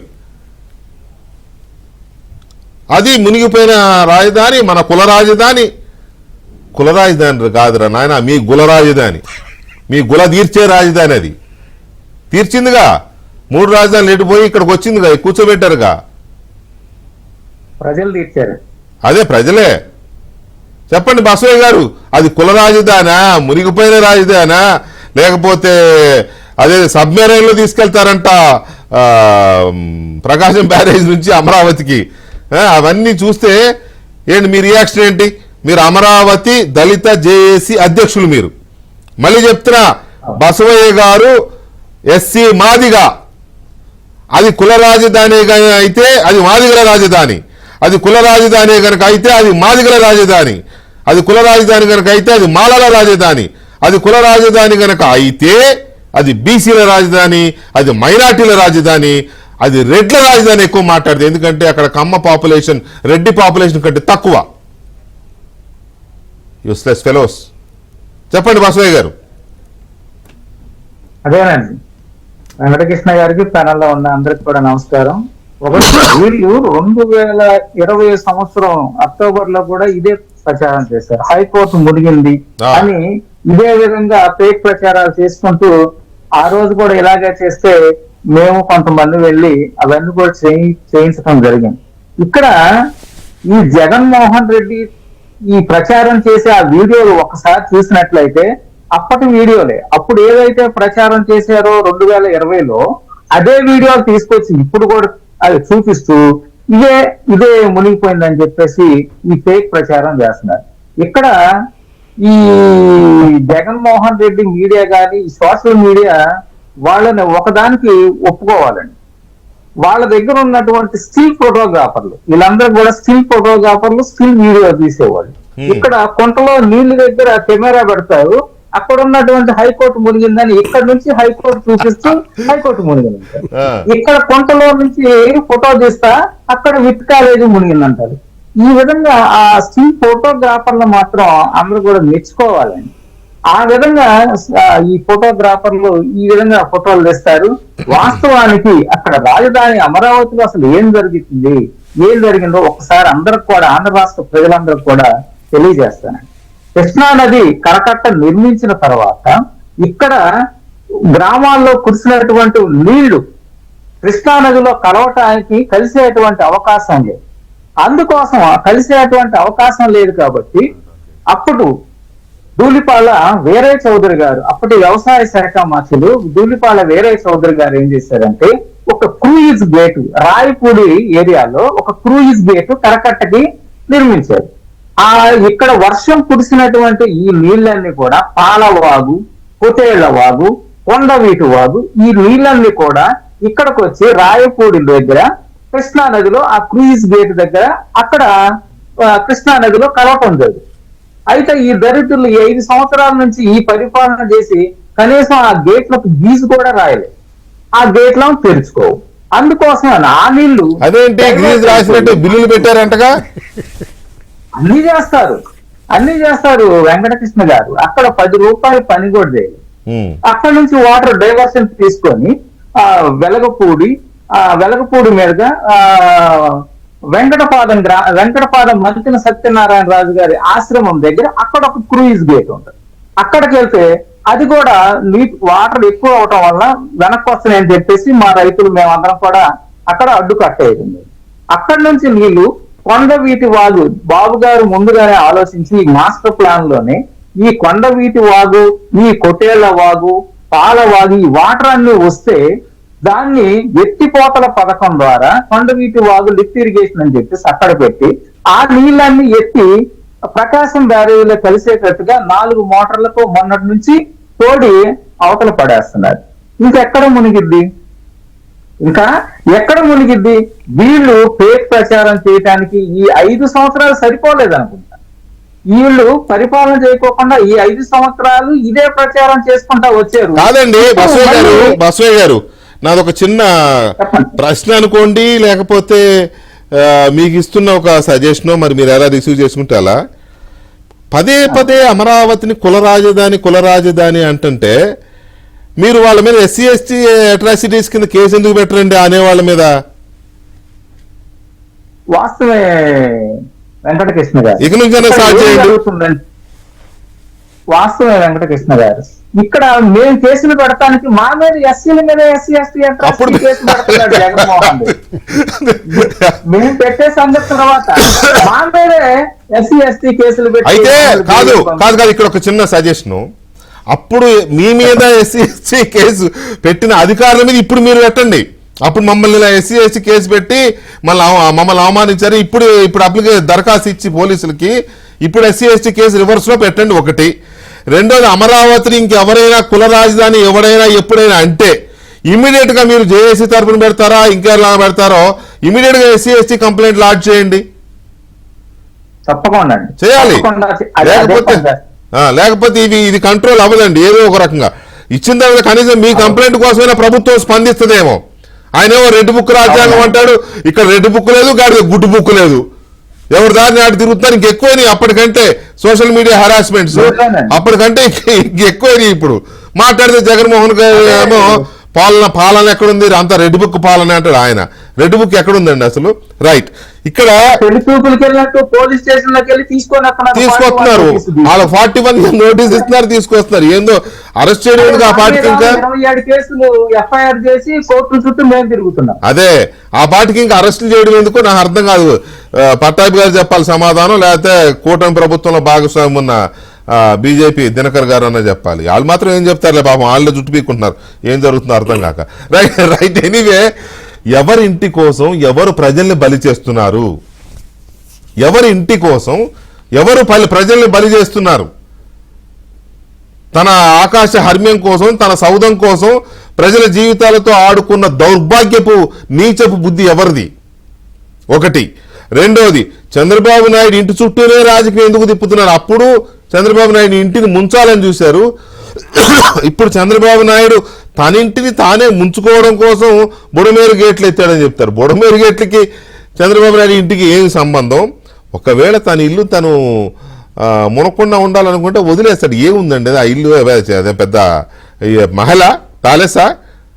దానికోసం రాత్రినక పగలనక 48 గంటల నుంచి నీళ్లలో ఎండలో నిద్రలే వానలో తడుస్తూ నీళ్లలో తడుస్తూ రాత్రి అంతా నిద్ర లేకుండా, ఫుడ్ లేకుండా, పడవల్లో పొక్కులైన దాంట్లో దాన్ని ఏమంటారండి, బకెట్ పెద్ద బకెట్, ఆ బకెట్లో నిలబడి ఎందుకు వెళ్ళాలండి వరదలో? ఆ ఇంటి కోసమా? ఆ ఇంటి కోసం అంత కష్టపడాలా? ఏమైనా మాట్లాడితే దీనికి లింక్ ఉండాలిగా. సో ఎవరు ఇంటి కోసం ప్రజల్ని బలిపశువులు చేశారు? బుడమేరుకి చంద్రబాబు నాయుడు గారు ఇంటి. పట్టాభి గారు, very quick replies I need please, time is running. ఒకటి, చంద్రబాబు నాయుడు గారు ఇంటి మీదే తిరుగుతుంది వీళ్ళ రాజకీయం. అప్పుడేమో ఇంటిని ముంచాలని చూశారు, ఇప్పుడేమో ఆయన మునక్కుని చూసుకోవడం కోసం జనం మీద పడ్డాడంటారు. ఒకటి, ఆయన ఎవరో ఒక ఆయన అక్కడెక్కడో ఉండి మాట్లాడుతున్నాడు మధ్యాహ్నం. చంద్రబాబు నాయుడు ఇల్లు మునిగిపోతే దిక్కు దోచక బస్సుల్లో తిరుగుతూ జనంలో తిరుగుతున్నాడంట. మరి అదేం లాజిక్కో? ఆయన మంత్రిగా చేశాడు, పశువుల మంత్రిగా చేశాడు, ఆయన మాట్లాడుతున్నాడు. ఓకే. రెండవది, ఇప్పుడు జగన్మోహన్ రెడ్డి గారు అంటారు బుడమేరు చంద్రబాబు నాయుడు తన ఇంటిని కాపాడుకోవడం కోసం మునిగిపోకుండా బుడమేరు గేట్లు ఎత్తేశారు నైట్ అంటారు. మీరు విజయవాడ వాస్తవ్యులు, నాకంటే మీకు ఎక్కువ తెలుసు. ఈ రెండింటికి ఏమైనా లింక్స్ ఉందా అసలు?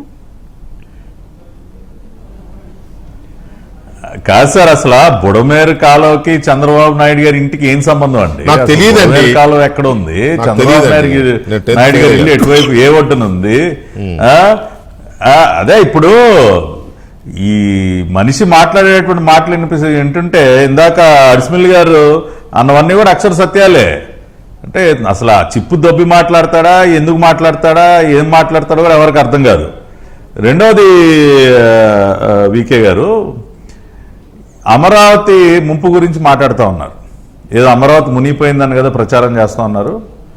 ఇవాళండి సెప్టెంబర్ 2 అమరావతి రాజధాని ప్రాంతంలో ఉన్నటువంటి ఒక ప్రతిష్టాత్మకమైనటువంటి యూనివర్సిటీ ఎస్ఆర్ఎం యూనివర్సిటీ కాన్వొకేషన్ ఇవాళే జరిగింది. కొన్ని వేల మంది విద్యార్థులు ఆ కాన్వొకేషన్ కి హాజరయ్యారు. ఎన్ని బోట్లు ఇన్ఫోసిస్ కో-ఫౌండర్, ఎన్ని క్రూజ్లు వెళ్ళారు? అదే సబ్మెరీన్ లో వెళ్ళారా? కాదు, అదే సబ్మెరీన్ వేసుకుని వెళ్ళారా? వేల మంది విద్యార్థులు ఎస్ఆర్ఎం యూనివర్సిటీకి సబ్మెరీన్ వేసుకుని వెళ్ళారా అని అడుగుతా ఉన్నాను. సోషల్ మీడియాలో సబ్మెరీన్ ఎవరైనా మీరు గూగుల్ చేయండి. ఇప్పుడు డిబేట్ చూస్తున్న వాళ్ళు మీరు గూగుల్ చేయండి. ఎస్ఆర్ఎం యూనివర్సిటీ అమరావతి కాన్వొకేషన్ ఎప్పుడు జరిగింది? సెప్టెంబర్ 2. ఇవాళ ఉదయం వాళ్ళు కాన్వొకేషన్ ఫోటోగ్రాఫ్స్ అన్ని ఉన్నాయి. కొన్ని వేల మంది విద్యార్థుల సమక్షంలో అత్యద్భుతంగా అమరావతిలో ఉన్నటువంటి ఒక యూనివర్సిటీ కాన్వొకేషన్ జరిగింది సార్. ఏంటి సార్ వీళ్ళు మాట్లాడేది? మరీ అంత గొర్రెలు అనుకున్నారా ప్రజలు? రెండవది, ఇవాళ ఏంటి సార్ పబ్లిసిటీయా? ఏంటి చంద్రబాబు నాయుడు గారి పబ్లిసిటీయా? ఆయన ప్రాణాలకి తెగించి సెక్యూరిటీ వాళ్ళు వద్దంటున్నా వరద నీటిలో పడవలో వెళ్ళి ప్రజల దగ్గరికి వెళ్తే పబ్లిసిటీయా? నిజమైనటువంటి పబ్లిసిటీ అంటే ఇప్పుడు చూపిస్తా. పీసీఆర్ దయచేసి ఆ ఫోటో డిస్ప్లే చేయండి. మనోడు పబ్లిసిటీ, మన మాజీ ముఖ్యమంత్రి గారి పబ్లిసిటీ. ఈయన గారు అన్నమయ్య ప్రాజెక్టు సందర్శనకి వెళ్తున్న సందర్భంలో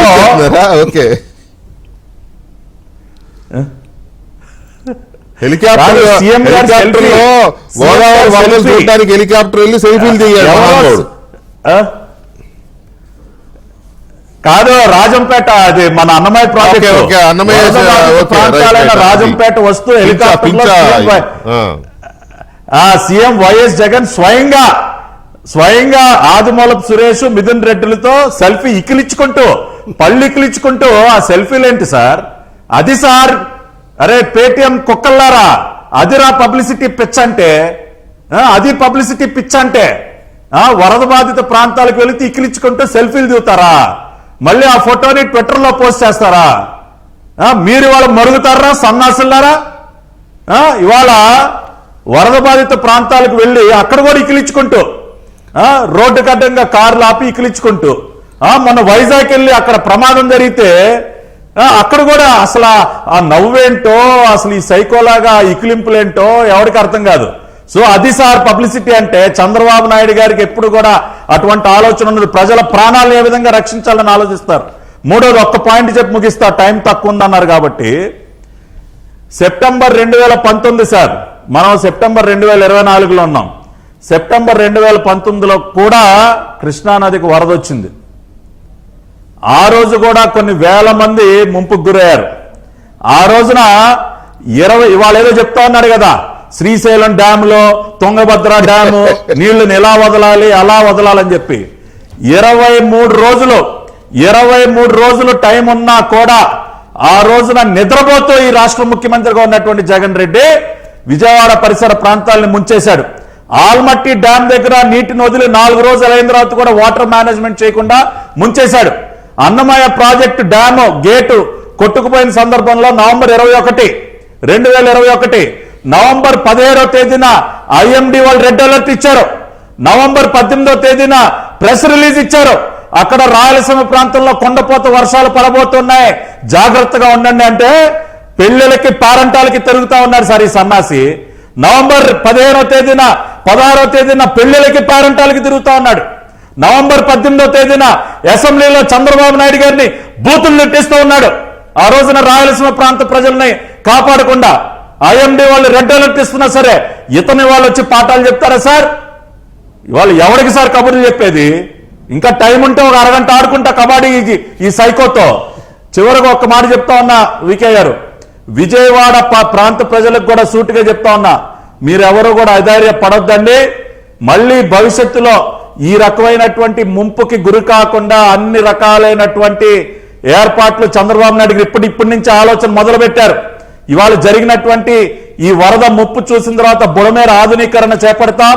మళ్ళీ భవిష్యత్తులో ఫ్లడ్ వాటర్ అనేది ఎక్కడా కూడా విజయవాడలోకి రాకుండా రీటైనింగ్ వాల్ నిర్మాణాన్ని ఎలా అయితే చేశామో బుడమేర ఆధునీకరణ చేస్తాం.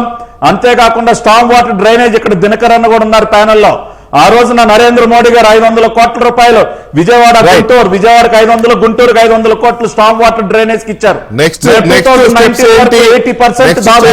గవర్నమెంట్ ఏం చేయబోతుంది? వచ్చిన తర్వాత వైజాగ్ ఎలా కాపాడారో, ఎలా పునర్నిర్మించారో, విజయవాడని ఏం చేయబోతున్నారు అనే దాని మీద మనం రేపు ఇంకొంచెం డీటెయిల్ గా మాట్లాడదాం. పట్టాభి గారు మీతోనే నేను రేపు తీసుకుంటాను. రైట్, దినకర్ గారు, చంద్రబాబు నాయుడు గారు ఇవాళ వెళ్ళడం కానీ ఇందాక జగన్మోహన్ రెడ్డి గారు మాట్లాడిన మాటలు కానీ ఈ రెండు చూస్తే మీకు ఏమనిపించింది అనేది ఒకటి. రెండవది, అమరావతి మీద జరుగుతున్న ఆ విష ప్రచారం నేను చూపించాను, ఫోటోలు చూపించాను. ఇప్పుడు బసవయ్య గారు కూడా చెప్పారు కదా, మీ ఒపీనియన్ చెప్పండి కొంచెం బ్రీఫ్ గా ప్లీజ్. ఫస్ట్ ఇందాక జగన్మోహన్ రెడ్డి గారు వారు మాట్లాడిన తర్వాత నాకు అర్థమైంది ఏంటంటే, చంద్రబాబు నాయుడు గారు గడిచిన 36 గంటలు 48 గంటలు నిద్రాహారాలు మాని ఆన్ ఫీల్డ్ ఆయన ఏ విధంగా ప్రజల కోసం పరితపిస్తా పనిచేస్తున్నాడో మనం చూసాం. అలాగే పురంధేశ్వరి గారు క్షతగాత్రుల్ని హాస్పిటల్కి వెళ్లి పరామర్శించినటువంటి ఘటన నిన్న చూసాం. జనసేన పార్టీకి సంబంధించిన నాయకులు, కార్యకర్తలు వాళ్ళ సేవ వాళ్ళు కూడా ఏ విధంగా ప్రజల్ని ఆదుకునే కార్యక్రమం ముందుకెళ్తాం చూసాం. అలాగే మంత్రులందరూ కూడా ఏ విధంగా ఆ యొక్క మునిగిపోయినటువంటి కాలనీలకు వెళ్లి ప్రజలకి ఏ విధంగా భరోసా ఇస్తున్నారో చూసాం. 3 లక్షల పొట్లాలు, ఆహార పొట్లాలు 3 లక్షల మందికి ఆహారం అందించేదానికి ఏ విధంగా కార్యాచరణ జరిగిందో చూసాం. అయితే ఇందాక ఆయన ప్రెస్ లో మాట్లాడుతున్నప్పుడు చూసిన తర్వాత గతంలో ఒక సినిమా ఒక డైలాగ్ ఉంది, ఎవరి పని వాళ్ళు చేసుకుంటున్నారు, ప్రధానమంత్రి పని చేస్తున్నాడు, ముఖ్యమంత్రి పని ముఖ్యమంత్రి. అది ఆ యొక్క పరిస్థితి ఇందాక కనపడింది. ఎందుకంటే ఏ మాత్రం ఒక పాలన మీద ఏ మాత్రం కమాండ్ లేనటువంటి వ్యక్తి, కమాండ్ కంట్రోల్ ప్రకృతి విపత్తులు వచ్చినప్పుడు దాని అడ్రస్ కూడా తెలియనటువంటి వ్యక్తి 5 ఏళ్లు పరిపాలించాడు రాష్ట్రాన్ని అనేటటువంటిది మటుకు ఒకటి అవగాహన అయింది. తుంగభద్ర దగ్గర నీళ్లు ఆపాలన్నాడు, అలాగే పురిచింతల దగ్గర నీళ్లు ఆపాలన్నారు, శ్రీశైలం దగ్గర నీళ్లు ఆపాలని చెప్తాడు, నాగార్జున సాగర్ దగ్గర నీళ్లు ఆపమని చెప్పారు, ఆలమెట్టు దగ్గర కూడా ఆపమని చెప్తాడు. ఈయన మానసిక స్థితి చూస్తా ఉంటే ఏంటంటే, ఆకాశంలోకి వెళ్ళి చంద్రబాబు నాయుడు గారు మేఘాలకి చిల్లు పెట్టి ఈ వర్షాన్ని కూడా 30 సెంటీమీటర్లు కురిపించి ఈ రకమైనటువంటి ప్రకృతి వైపరీత్యాన్ని ఈయనే సృష్టించాడు. ఇది ఎందుకంటే మ్యాన్ మేడ్ విపత్తు అనే మాట ఆయన అన్నాడు. ఏ మాత్రం మినిమం సెన్స్ ఏదైనా ఉందా? ఏం జగన్ నీ వల్ల ఉపయోగం ఈ రాష్ట్రానికి అని అనిపిస్తుంది ఇవాళ ఆయన మాట్లాడినటువంటి మాటలు చూసిన తర్వాత. ఇంత అవగాహన లేనటువంటి వ్యక్తి, ఇంత అచేతనమైనటువంటి వ్యక్టి 74 సంవత్సరాల వయసులో కూడా అర్ధరాత్రి పూట నిన్న 12 గంటలు దాటిన తర్వాత ఆయన క్షేత్రస్థాయిలో సింగ్ నగర్ కి వెళ్ళినటువంటి పరిస్థితి, మళ్ళీ ఉదయాన్నే 7, 8 వెళ్ళినటువంటి పరిస్థితి.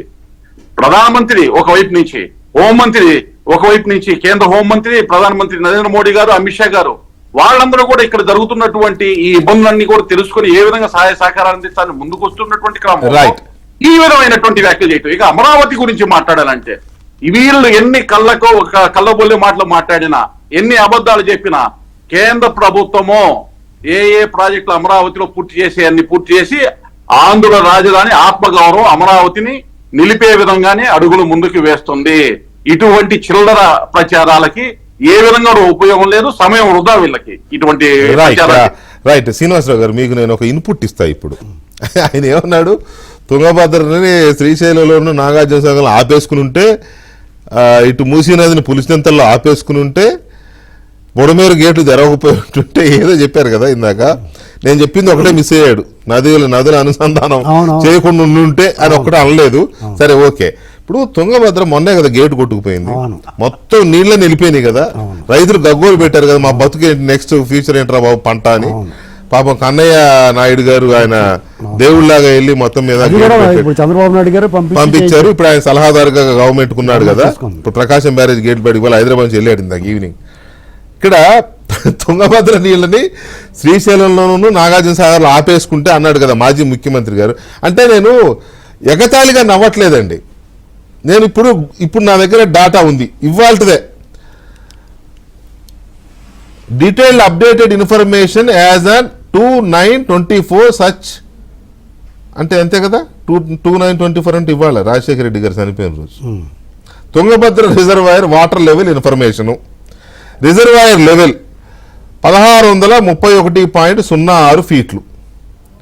ఇప్పుడున్నది 1628.51 ఫీట్లు. 51 అంటే ఎంత తక్కువ ఉంది? 28, దాదాపు 3 ఫీట్లు తక్కువ ఉంది. ఆ లెవెల్లో 3 ఫీట్లు అంటే చిన్న అమౌంట్ కాదు water. Reservoir capacity 98.1 TMC capacity. ఇప్పుడు ఉన్నది 87.0 అంటే 87 08 ఏముంది కానీ 87 టీఎంసీ. అంటే ఎంత తక్కువ ఉందండి? దాదాపుగా 10 టీఎంసీలు తక్కువ ఉంది. టీఎంసీ అంటే ఏం మామూలు విషయమా? అంత తక్కువ ఉంది. టోటల్ ఈల్డ్ 316 టీఎంసీలు. ఇప్పుడు అవుతున్నది 196 టీఎంసీలు. దీన్నంతా శ్రీశైలంలో ఒడిసి పట్టుకుని కాసి నాగార్జున సాగర్కి పంపించి అక్కడ ఆపేయాలంట. ఏందండి ఇది? ఏమన్నా పైగా దీని మీద ప్రజలు ఇప్పుడు సరే 20% 30% ఆయనకు ఓట్లు వేశారు కదా, వాళ్ళు నమ్మే ప్రమాదం ఉంది కదా. ఇట్లాంటి మాటలు చెప్తే అరే నిజమే మా నాయకుడు చెప్తున్నాడని ఆయన అనుకున్న మాజీ ఎమ్మెల్యేలు వాళ్ళు కూడా నమ్ముతారేమో. ఆయన నవ్వుతున్నాడు, ఒక ఆయన మాజీ ఎమ్మెల్యే గారు ఆయన వెనక ఉండి ఏం చెప్తున్నాడు ఆయన నవ్వుతున్నాడు. దీన్ని బట్టి ఏమనుకోవాలా? ఇక్కడ బ్యాడ్లో గుడ్ అని ఉంటుందండి, కీడులో మేలు. అదేలే గుడ్డిలో మెల్ల అంటారు కదా. ఇప్పుడు ఈ విపత్తు సంభవించినప్పుడు ఆంధ్ర ప్రజల అదృష్టవశాత్తు చంద్రబాబు నాయుడు గారి చేతుల్లో ఉన్నారు. లేదా ఈ పిశాచగణం చేతిలో ఉండుంటే దగ్గరుండి కోలగొట్టిచ్చేది, 2 గట్లు కట్ట తగ్గొట్టిచ్చేది వాళ్ళు. అంటే నాకేమనిపిస్తుంది అంటే ఈ జగన్మోహన్ రెడ్డి గ్యాంగ్కి ఎందుకో తెలియదు కానీ ఆ గుంటూరు కృష్ణ ఆ ప్రాంతం మీద ఎందుకో ద్వేషం. అయినా సరే వాళ్ళంతా ఓట్లు వేసి అతను ఆదరించి అభిమానించి అతను గెలిపించినా సరే కుక్కతో ఒక వంకర్లాగా బుద్ధి చూపించుకున్నాడు అతను. ఈ పిశాచం ఎలాంటిదంటే వీళ్ళ ఆ అమరావతిని ముంచాలి, విజయవాడలో ఆ ప్రకాశం బ్యారేజ్. అప్పుడు చూడండి గతంలో కూడా చంద్రబాబు నాయుడు గారి ఇల్లు ముంచాలని ఒక అతను అక్కడ ఇప్పుడు కమల్ హాసన్తో పోటీపడి యాక్ట్ చేస్తూ ఉంటాడు అతను, మంగళగిరి మాజీ రామకృష్ణారెడ్డి. వీళ్ళంతా కలిపి బోట్లు అడ్డం పెట్టి ఆ రంగా ఇచ్చేసి చేశారు. పైగా రిటైలింగ్ వాళ్ళోటి కట్టేమంటారు. 3 అంతులు చంద్రబాబు నాయుడు గారు కట్టిన తర్వాత చివరిని మాత్రం వాళ్ళ వల్ల 25% పూర్తి చేశారు. మిగతా వాళ్ళు పూర్తి చేశారు. అదేంటది గ్రేట్ వాల్ ఆఫ్ కృష్ణలంక అయిపోయింది. ఇప్పుడు మీరు చెప్పినట్టుగా ఇతను మాట నమ్ముతారు కదంటే ఖచ్చితంగా నమ్ముతారండి. ఎందుకంటే ఇప్పుడు అతనికి 39%, 38% ఓట్లు వచ్చినాయి. అవును. అందులో సగం మంది ఆల్రెడీ దుకాణం సర్దుకుని వెళ్ళిపోయి మనం అనవసరంగా పిచ్చోడు వెనకాల వెళ్ళాము రా బాబు అని. 20% మాత్రం ఖచ్చితంగా అతని వెనకాల ఉంటారు. వాళ్ళందరూ ఏంటి ఈ జడల బోతం తాలూకు జడలయ్యి. ఎందుకంటే లైక్ మైండెడ్. భౌతిక శాస్త్రంలో సజాతి ధ్రువాలు వికర్షించుకుంటాయండి, విజాతి ధ్రువాలు ఆకర్షించుకుంటాయి. కానీ ఇక్కడ ఈ సమాజంలో ఇలాంటి సైకో బ్యాచ్కి ఆకర్షించుకుంటాయి. ఇప్పుడు ఇతని తాలూకు పైశాచిక ప్రభుత్వం ఎలాగైతే ఉందో నేను ఇప్పుడు చెప్తున్నానండి ఓపెన్ గా, అమరావతిని భ్రమరావతి ఉన్నవాడు కూడా సైకోయే. డౌట్ ఏముంది అందులో? అమరావతిని కుల రాజధాని అన్నవాడు అంతకు మించిన సైకో, కరెక్ట్. ఎందుకంటే ఇతను ఖచ్చితంగా ఈ జగన్మోహన్ రెడ్డి ఈ దండుపాలెం బ్యాచ్ వెనకాలే ఉంటారు వీళ్ళంతా. వీళ్ళని ప్రజలందరూ కోరుకునేది ఏంటంటే, ఇప్పుడు చంద్రబాబు నాయుడు గారు అంత కష్టపడుతున్నారు, ఆయన ప్రజలంటే పిచ్చి ఆయనకి, వీళ్ళలాగా డబ్బు పిచ్చి లేకపోతే అధికారం పెత్తనం పిచ్చి కాదండి. ఇప్పుడు అది ప్రతిపక్షంలో ఉన్నప్పుడు ఊరుకున్నాడు ఆయన, ఇప్పుడు అలాగున్నాడు, ప్రతిపక్షంలో ఉన్నప్పుడు కూడా పనిచేసాడు ఆయన. ఇప్పుడు తిరిగాడు. ఇలాంటివన్నీ చేసినారు. పట్టాభి గారు దయచేసి ప్రజల మనోభావాలు నాకు నిత్యం ఫోన్ చేస్తున్న వాళ్ళు అంటే ఈ సందర్భంలో మాట్లాడకూడదు, కానీ చంద్రబాబు నాయుడు గారు మీలాంటి నాయకులు మీరంతా కష్టపడి అక్కడ మొల లోతు నీళ్ళలో తిరిగి అక్కడ ప్రజల బాగోగులు చూస్తా ఈ కష్టాల నుంచి బయటపడడానికి మీరు చేసే ప్రయత్నాన్ని వాళ్ళు అపహాస్యం చేస్తా విష ప్రచారం చేస్తున్న వాళ్ళు మీరు సరైన పనిష్మెంట్ ఇప్పించాలి. ఈ పావుల్ని మీరు పట్టి బంధించి ఆ సమాజంలో తిరగకుండా చేయకపోతే మీ శ్రమ బూడిదలో పోసిన పన్నీరు అయిపోతాం. బాధ, బెంగ, భయం, ఆందోళన ఉందా మాకు. రైట్. బాలకోట గారు, చంద్రబాబు నాయుడు గారి ఇంటికి విజయవాడ మునిగిపోవడానికి లింకు పెట్టడాన్ని మీరు ఎలా అభివర్ణిస్తారు, విశ్లేషిస్తారు? వెంకటకృష్ణ గారు, 24 ఎన్నికల్లో ఆంధ్ర రాష్ట్ర ప్రజలు వైసీపీ మదమనిచ్చి 11 సీట్లకి కుదించిన తర్వాత, శిక్షించిన తర్వాత వాళ్ళ నక్కల ఓలలకి రాబందుల రెక్కల చప్పుడికి సమాధానం చెప్పాల్సిన పని కూడా లేదు, అది ప్రజలు చెప్పేశారు. ఓకే, జగన్మోహన్ రెడ్డి గారికి రెండే తెలుసు, ఒకటి చంద్రబాబు నాయుడు గారి ఇంటి తెలుసు, 2 చంద్రబాబు నాయుడు గారికి తెలుసు. అసలు బుడమేరుందన్న సంగతి కూడా తెలియదండి. విజయవాడలో బుడమేరుందన్న సంగతి అది తెలియదండి, ఎటుందో కూడా తెలియదండి, నిజంగా తెలియదు. బుడమేరు ఒకటి ఉంది, ఇది విజయవాడకు ప్రమాదకారి, ఇది పెద్ద వాగు అన్న సంగతి ఆయనకి తెలియదండి. ఎందుకంటే వెంకటకృష్ణ గారు నిన్న నుంచి చూస్తున్నా, ఒక పక్క బెజవాడ ప్రజలు అన్నార్తులై అన్నమో రామచంద్ర అంటుంటే చంద్రబాబు నాయుడు గారి ఇల్లు మునిగిపోతేనే మునిగిపోకపోతేనే అంతే కదా. చంద్రబాబు నాయుడు గారి ఇంటి గురించి మీకెందుకండి, ఆయన అద్దిల్లది. ఇంకో మాట కూడా చెప్తున్నా, ఇప్పటికి ఇంత దాదాపు 12 లక్షల క్యూసెక్ల నీళ్ళు వచ్చినా కూడా మీకు మంత్రి సత్యనారాయణ గారి ఇంటి దగ్గర నీళ్ళు వచ్చినాయి, చంద్రబాబు నాయుడు గారి ఇంటి దగ్గరకు వచ్చినాయి తప్ప మునగల. అమరావతిలో ఒక్క గ్రామానికి కూడా నీళ్ళ తాకిడి లేదు, సచివాలయానికి లేదు, హైకోర్టుకి లేదు, అసెంబ్లీకి లేదు, సీడాక్సిస్ రోడ్డుకు లేదు. ఆ కరకట్ట ఉందా అందుకే. ఇవన్నీ కూడా నిందా ప్రచారాలండి. ఈ రోజున పదే అసలు అమరావతి మీద దూరం తీర్చుకో. అమరావతి అంటే వచ్చండి వైసీపీకి, అమరావతి అంటే వైసీపీకి వచ్చా, జగన్మోహన్ రెడ్డి గారికి వచ్చా. ఏ పరిస్థితి అండి. కాబట్టి ఒక్క మాట, కేంద్ర ప్రభుత్వం దీన్ని జాతీయ విపత్తుగా ప్రకటించి, కేంద్ర ప్రభుత్వం దినకర్ గారు కూడా డిబేట్ లో ఉన్నారు కాబట్టి దినకర్ గారు ఇది కేంద్ర ప్రభుత్వం ఆదుకోవాలి బెజవాడని, ఎందుకంటే దాదాపు ఎన్డీఏ ప్రభుత్వాన్ని ఆదుకోవాలి. ఎందుకంటే ఒక్కొక్క కుటుంబం 5 లక్షల నుంచి 10 లక్షల వరకు నష్టపోయింది. ఎక్కడ కేంద్రం ఆ వైపుగా చూడాలి. రైట్. బసవయ్య గారు, ఫైనల్ గా మీరు ఒక నిమిషంలో చెప్పేసే ప్రశ్న అడుగుతాం మిమ్మల్ని. చంద్రబాబు నాయుడు గారు ఇల్లు మునిగిపోకుండా ఉండడం కోసం బుడమేరు గేట్లు ఎత్తేసి ఆ నీళ్లను విజయవాడ మీద వదిలేశాడు, నగరం అంతా మునిగిపోయింది అనేది జగన్మోహన్ రెడ్డి గారి ఆరోపణ. జగన్మోహన్ రెడ్డి గారి కోసం, ఇంటి కోసం ఎంతమంది పేదల్ని ఆ ఊరంతా ఖాళీ చేయించేసి ఎల్లగొట్టిన చరిత్ర మీ కళ్ళ ముందు ఉంది. మీ ఊరు పక్కనే కదా, జగన్మోహన్ రెడ్డి గారి ఇంటి కోసమే కదా. ఆ పేదలు నేను రోజు వస్తుంటే పోతుంటే ఆ పేదలు నా కంటికి కనపడకూడదు, వాళ్ళ మొహాలు చూడడం నాకు ఇష్టం లేదనే కదా అక్కడ అలా గుడిసెలు బీకేసి ఎల్లగొట్టాడు. మరి ఆయనకి ఆయన ఇంటి మీద ప్రేమ, పేదల మీద కక్ష ద్వేషం ఉన్నాయా? ఈయనకి ఈయన ఇంటి మీద ప్రేమ, కక్ష ద్వేషం ఉన్నాయా? బ్రీఫ్ గా ప్లీజ్. ఒకటండి, ఇప్పుడు చంద్రబాబు నాయుడు గారి ఇల్లు తాడేపల్లిలోనే ఉంది, జగన్మోహన్ రెడ్డి ఇల్లు కూడా తాడేపల్లిలోనే ఉంది. ఇది మునిగితే అది కూడా మునగాలి కదా. అవును, ఇక్కడ మునిగితే అక్కడ కూడా మునగాలి కదా. మరి లాజిక్ అని జగన్మోహన్ రెడ్డి అంటున్నప్పుడు మరి ఈ లాజిక్ ఎందుకు మిస్ అయ్యాడు? అదే కదా, ఈ లాజిక్ కూడా మిస్ అవ్వకూడదు కదా. ఆ పేటీఎం బ్యాచ్ కానీ వీళ్ళందరూ కూడా ఇది ఎందుకు మిస్ అయ్యారో ఒకసారి ఆత్మ పరిశీలన చేసుకోవాలి జగన్మోహన్ రెడ్డి బృందం. వాస్తవానికి రాజధాని అమరావతి మునిగిపోదని నేషనల్ గ్రీన్ ట్రిబ్యునల్ వారు ఒక రిపోర్ట్ ఇచ్చారు, చెన్నై ఐఐటి ప్రాంతం కాదని. అవును, సముద్ర మట్టం కన్నా ఎత్తులో ఉంది ఈ రాజధాని అమరావతి మాస్టర్ ప్లాన్ ఇదంతా అని చెప్పేసి, సముద్ర మట్టం కన్నా ఎక్కువ ఉందని చెప్పేసి రిపోర్ట్ ఇచ్చారు. అలాగే మద్రాసు ఐఐటి వాళ్ళు 100 సంవత్సరాల నుండి ఇక్కడ ఎలాంటి ముంపు గురి కాలేదు అని చెప్పేసి వాళ్ళు చెప్పడం జరిగింది. ఈ వరదలు వచ్చినప్పుడల్లా, నీళ్ళు వచ్చినప్పుడల్లా వీళ్ళు అమరావతిపై బురద జల్లుతూనే ఉన్నారు. ఈ బురద కడుక్కోవడమే సరిపోతుందండి. Right, ఈ okay. బురద పోవాలంటే ఈ జగన్మోహన్ రెడ్డి వైసీపీ నాయకులు 11 సీట్లు ఇచ్చి బుద్ధి చెప్పినా గానీ వీళ్ళకి ఇంకా బుద్ధి రావట్లేదండి. ఆ 11 సీట్లు కూడా ఇక్కడ రానిపోకుండా చేస్తేనే ఈ దరిద్రం వదిలిద్దండి.